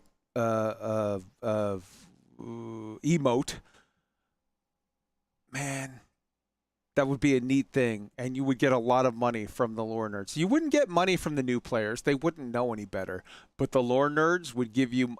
Everybody would want to throw in $50 to prove their cred and to get their old school. It would be like you're driving around in I'm driving around in a 1940 Ford or some kind of weird shit that millionaires like to do. I just think it would be cool. Anybody got anything on any of this stuff that I said before we move on to the very last thing of the night? Well, second to the last thing of the night, because Boss Lady quite rightly added a thing that we should definitely talk about. But anybody want to add anything else before we move on to the Invictus schedule? From me. No, I'm getting sleepy. All right, let's wrap this shit up because it's almost tomorrow. Holy shit, we've been doing this show for like 15 hours. All right. Next up, we've got the Invictus schedule. So let me pull it up right now. 12, asset 12. Here we go. There it is. That's the schedule. It starts with Anvil Aerospace. It moves to Aegis. Then there's RSI, Origin, Outland, and shit, I can't even read that. Argo. Then...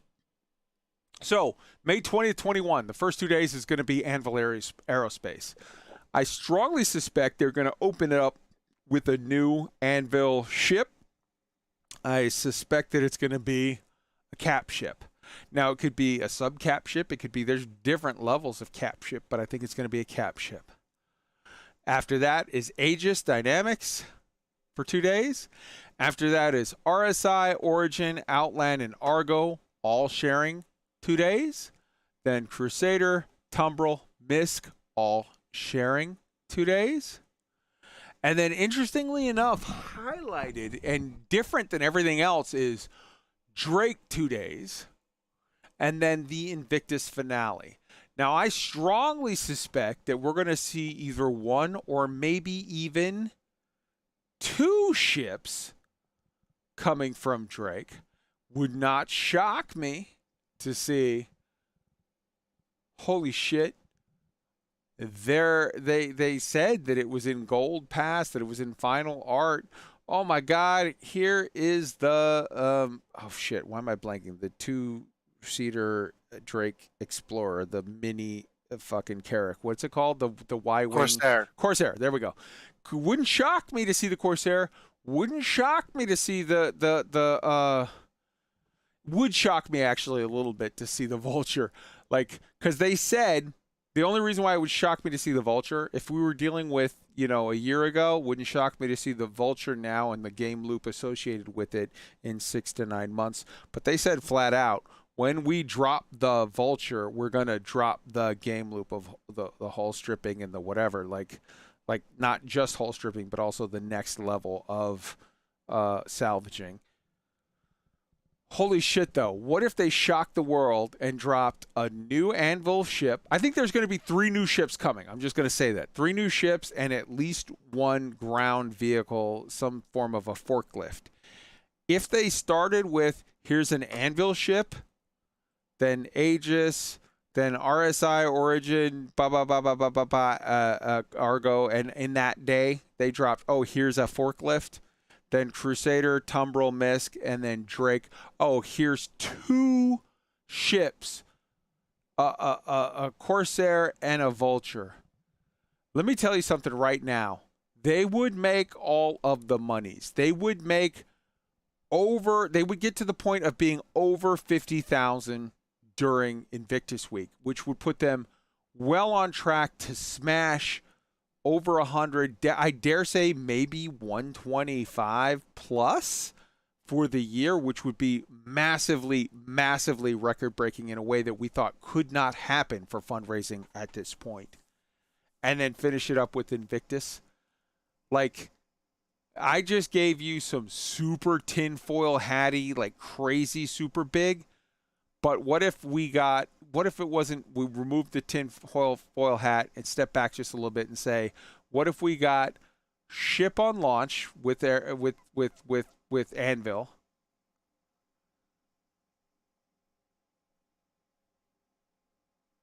What's the name of the forklift from Argo on the 24-25, and just 1 ship with Drake on the day. Although I'm telling you, something in my gut says 2 ships from Drake.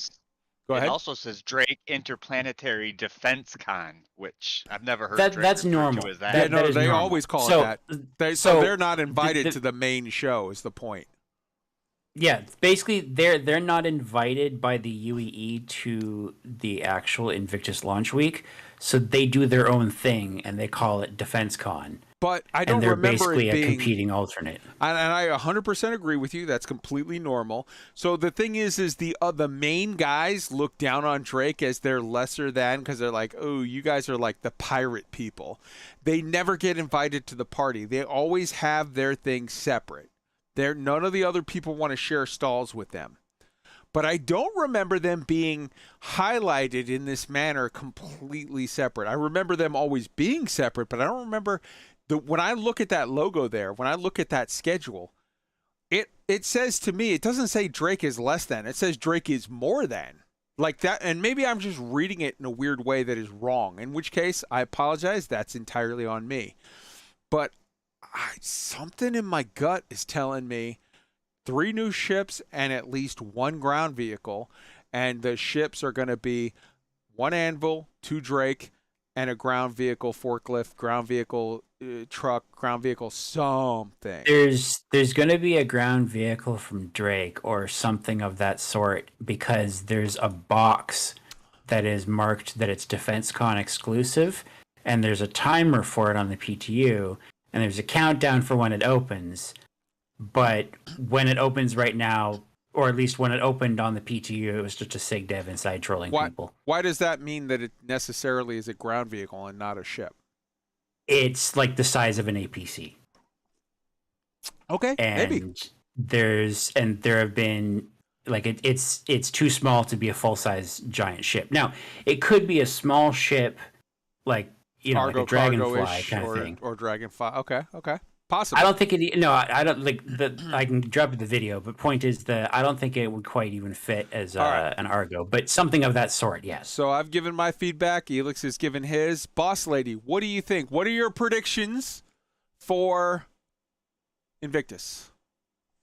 Well, I have absolutely none. And I'm just really excited to experience my first Invictus in Star Citizen. So beautiful. Well, you got a hot date. Tourist. You got a hot date. Tweaked wants to take you by the arm and lead you around, or you lead him around, or who knows? You just maybe both. I mean, we're both gonna drop be tourists mushrooms together. and see where it goes. Yeah. We're gonna be well-armed tourists, so that if anything does happen to break out, we'll be ready for it. But I'm gonna be wide-eyed and just wandering around looking at everything for hell yeah. Looks like about 11 days, 10 days. Hell yeah. Chad, what do you think? What are your predictions? Now you don't get the I'm a first time tourist excuse. You got to give some hardcore predictions. Go out on a limb like I did, so you can either look brilliant or look stupid. But go hard. At least one ground vehicle and probably 2 ships of some kind.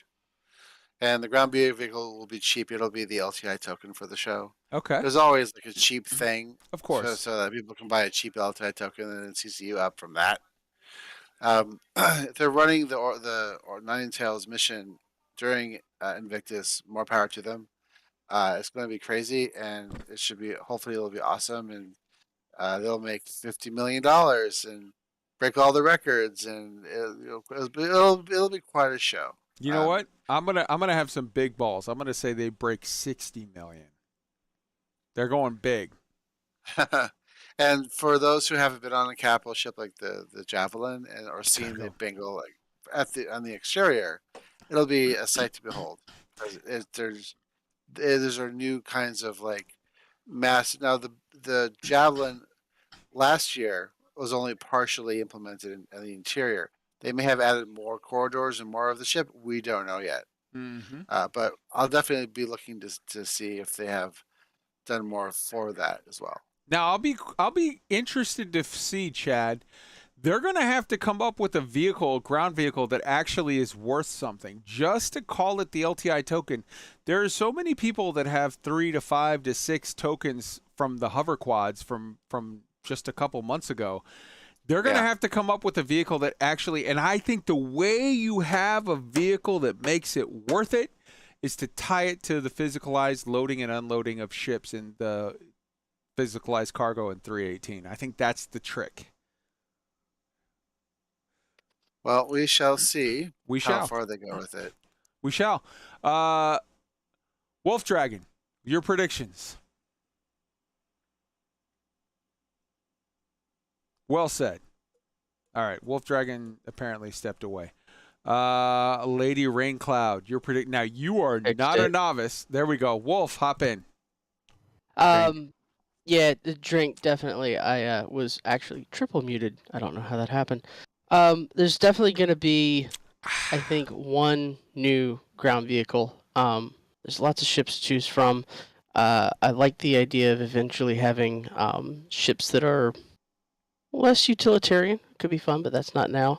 I think the big thing coming out of this is going to be just an absolute S-class stress test with, here's everyone coming to here to look at all the things and walk around and do stuff. And oh, by the way, there's the terrorists. Like, they're pushing the limits. They're seeing what breaks so they can fix it for realsies later, next time, whatever. And awesome. Well said. Lady Raincloud, as an expert, I'm looking. So you don't get Wolf, Boss Lady, and Tweaked can get the like, I don't know, I'm just here looking around. Whatever I get, I'm happy. I need from you the same thing as from Chad and ELIX. I need some hardcore, serious predictions. Go out on a limb, have some big balls, and show us big success or swing and a miss. Because I went out hard, so I'm going to look really stupid if I'm wrong. What else is new? Fair. No, I'm not. Definitely ground vehicle. And I would say at least 2 ships. They did say multiple vehicles, 2 weeks of ISC talking about it. 3. So the other thing is also to remember that these are going to be unannounced. So if you've already seen stuff about a thing, it doesn't count. So just for people to remember, these are unannounced vehicles that you haven't seen names and pictures and stuff for. So don't expect that. That's not happening. Does that count as unannounced? Because it could be like we didn't announce that it was releasing now. No, but you're it's saying always completely new. Completely new. So That's for the way sure, it is. so for sure, the Corsair, the Vulture, and the X-Wing fighter Scorpius do not count. Nope, they don't. And the Scorpius is out on the PTU right now, so it definitely doesn't count. It is. So, yeah. Okay. All right. Yeah. I like where you're going. I like where you're going. Unannounced. I like where you're No going. pictures, no images, no names, no concept, no nothing. We haven't announced nothing. It's on the roadmap as unannounced. I can dig it. So, yeah, that's what we're getting. All right. I can dig it. Suv, I don't know where you're at on the Star Citizen spectrum. I think you're less than me, more than Tweaked. I don't know. Yeah, basically. I don't follow the project that closely because I don't watch all the videos, and I don't watch many of the videos. I try and keep a bit of distance because In short, you have a life. well, that, but I also I think that keeping a bit of healthy distance is good because I don't want to join the legions of the discontented. And I log in every patch and see what's new, and I really enjoy it. But I don't watch all the videos because there are a hell of a lot of videos, and I don't read all the updates. I just keep my finger very loosely on the pulse of what's going on, so I miss a lot of the events as well.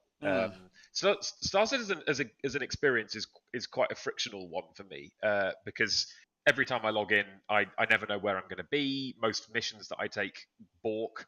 I have to create a new character quite a lot. I think the more you play, the easier it is because the proportion of times that you log in, which are immediately after a large update, is lower as a proportion. True. Whereas if you play like me, most times I log in, I've got to rebind something or redo a character or I don't know, just fuck around in some way. So if I've been busy and I just fancy playing a game for a couple of hours and chilling out, Star Citizen is not usually the game I go to. If I want to have my mind blown, then Star Citizen is the game I go to. Nice. So long story short, I don't. I also miss a lot of the events. I miss a lot of these big weekends that they do. Though I gather they are spectacular. I'm going to try and get to this one, and I fully expect to be blown away again. Hell yeah. I dig it. I can dig it. I want to throw in one thing in addition to the big Invictus event, which is like, hey, come and free fly hundreds of ships. Like, oh, look at that. Whatever, 100 ships-ish. Like so many ships that you can fly for free. You literally go to the terminal, you say, I want to fly this ship, and they're like, here, go fly it. And you can fly it for free. It is also a free fly in the sense that people who do not own the game can fly in the game for free. You can download it and just play it. Oh, I haven't bought it. So what? Who cares? Go play it. That's amazing. That is a opportunity. So for those of you who are listening to the show who are like, I heard Star Citizen's a scam, I'm not giving them my $40. I don't trust You are correct. Kaizen. You are absolutely correct. You should say pristine in your righteousness and avoid playing one of the most spectacular video game experiences available. True. So if you say Well like said, I don't want to Well do said. this or that or the other, well, guess what? Several times a year, and this is one of them, Star Citizen allows you to just play the game for free. You don't have to buy it. It's like saying, here's a rental car. Try it.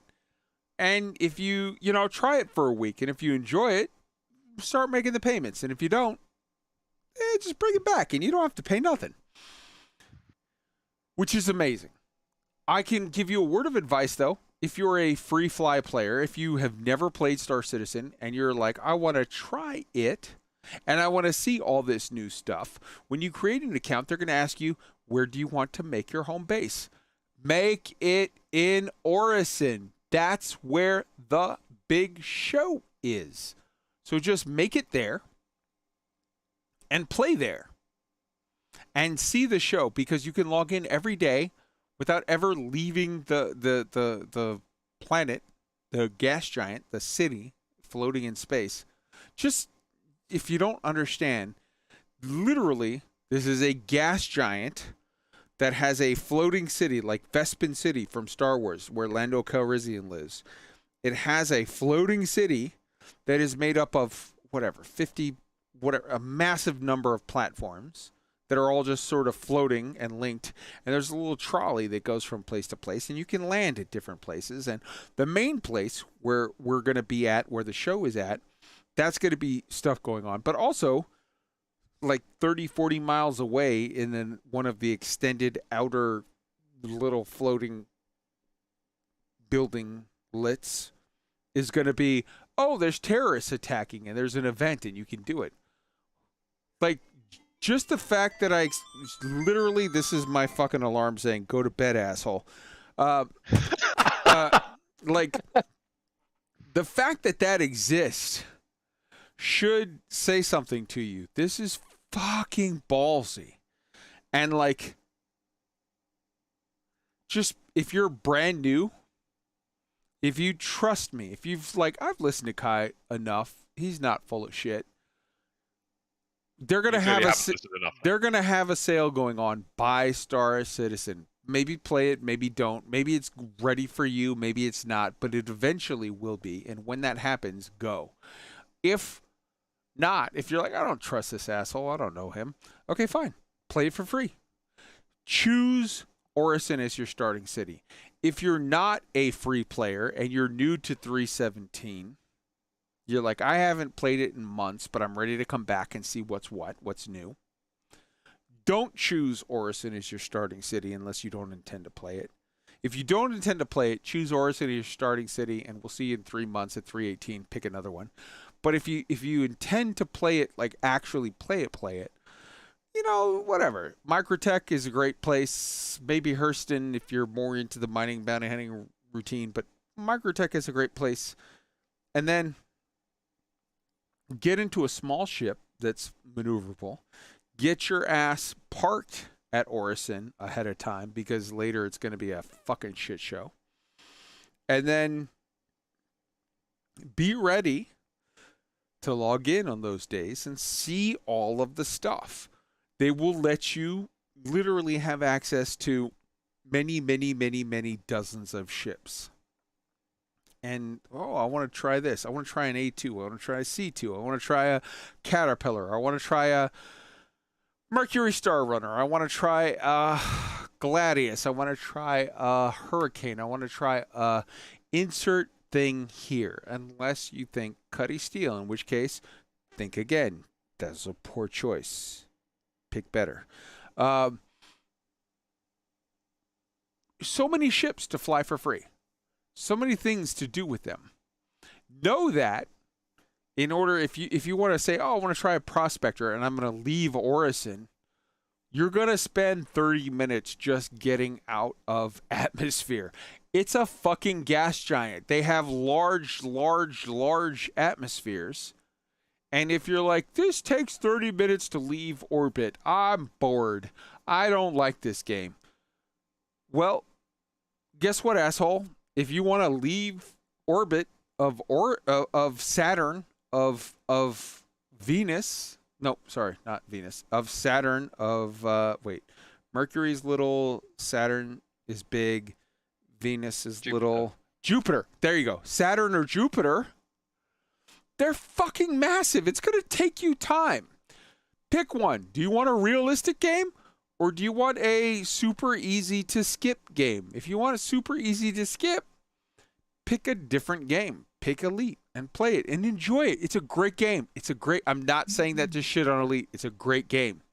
Elite is definitely not the game if you don't want to take a long time to get somewhere. Yeah. Yeah, if you want an easy experience, play No Man's Sky. 100%. Right. 100%. All right. We got to wrap this show up because it's been going for like 4 days now. But I'm considerably older than I was when we went on air. You are, in fact. I didn't want to say it, but you are, in fact. Let's just wrap this up. I want to turn this over to Boss Lady. Here you go. Boss Lady, we're done with talking about... Did I skip people? Fuck. Is there anybody that I skipped at all? Tweak, no, I got you. You went with Boss Lady earlier. Okay, cool. Boss Lady, wrap us up with the fact that there's a total lunar eclipse going on right now. Well, not quite right now. Well, Close. I mean, it's heading into it. So it's Sunday evening. We'll put the link in the various channel in the Discord. But yeah, there's real life stuff that we can go out and look at in the sky, and it's really quite cool. Hell yeah. So link is going in the show notes. I gotta find the link right now. Hold on. Bip, bip, bip, bip, bip. Copy link. Link is going in the show notes right now for you to enjoy. But there's, over this weekend there is a eclipse thing going on, and go and enjoy it. This show is like on hour 19, so we're ready to end it. Does anybody have anything before we close out the night? Going once? Going twice? All right. Let me find the show notes to post this. Here we go. Stream live chat. Here is the thing. I love you all. On the count of 3, everyone in the cast, say goodnight to the beautiful people. 1, 2, 3.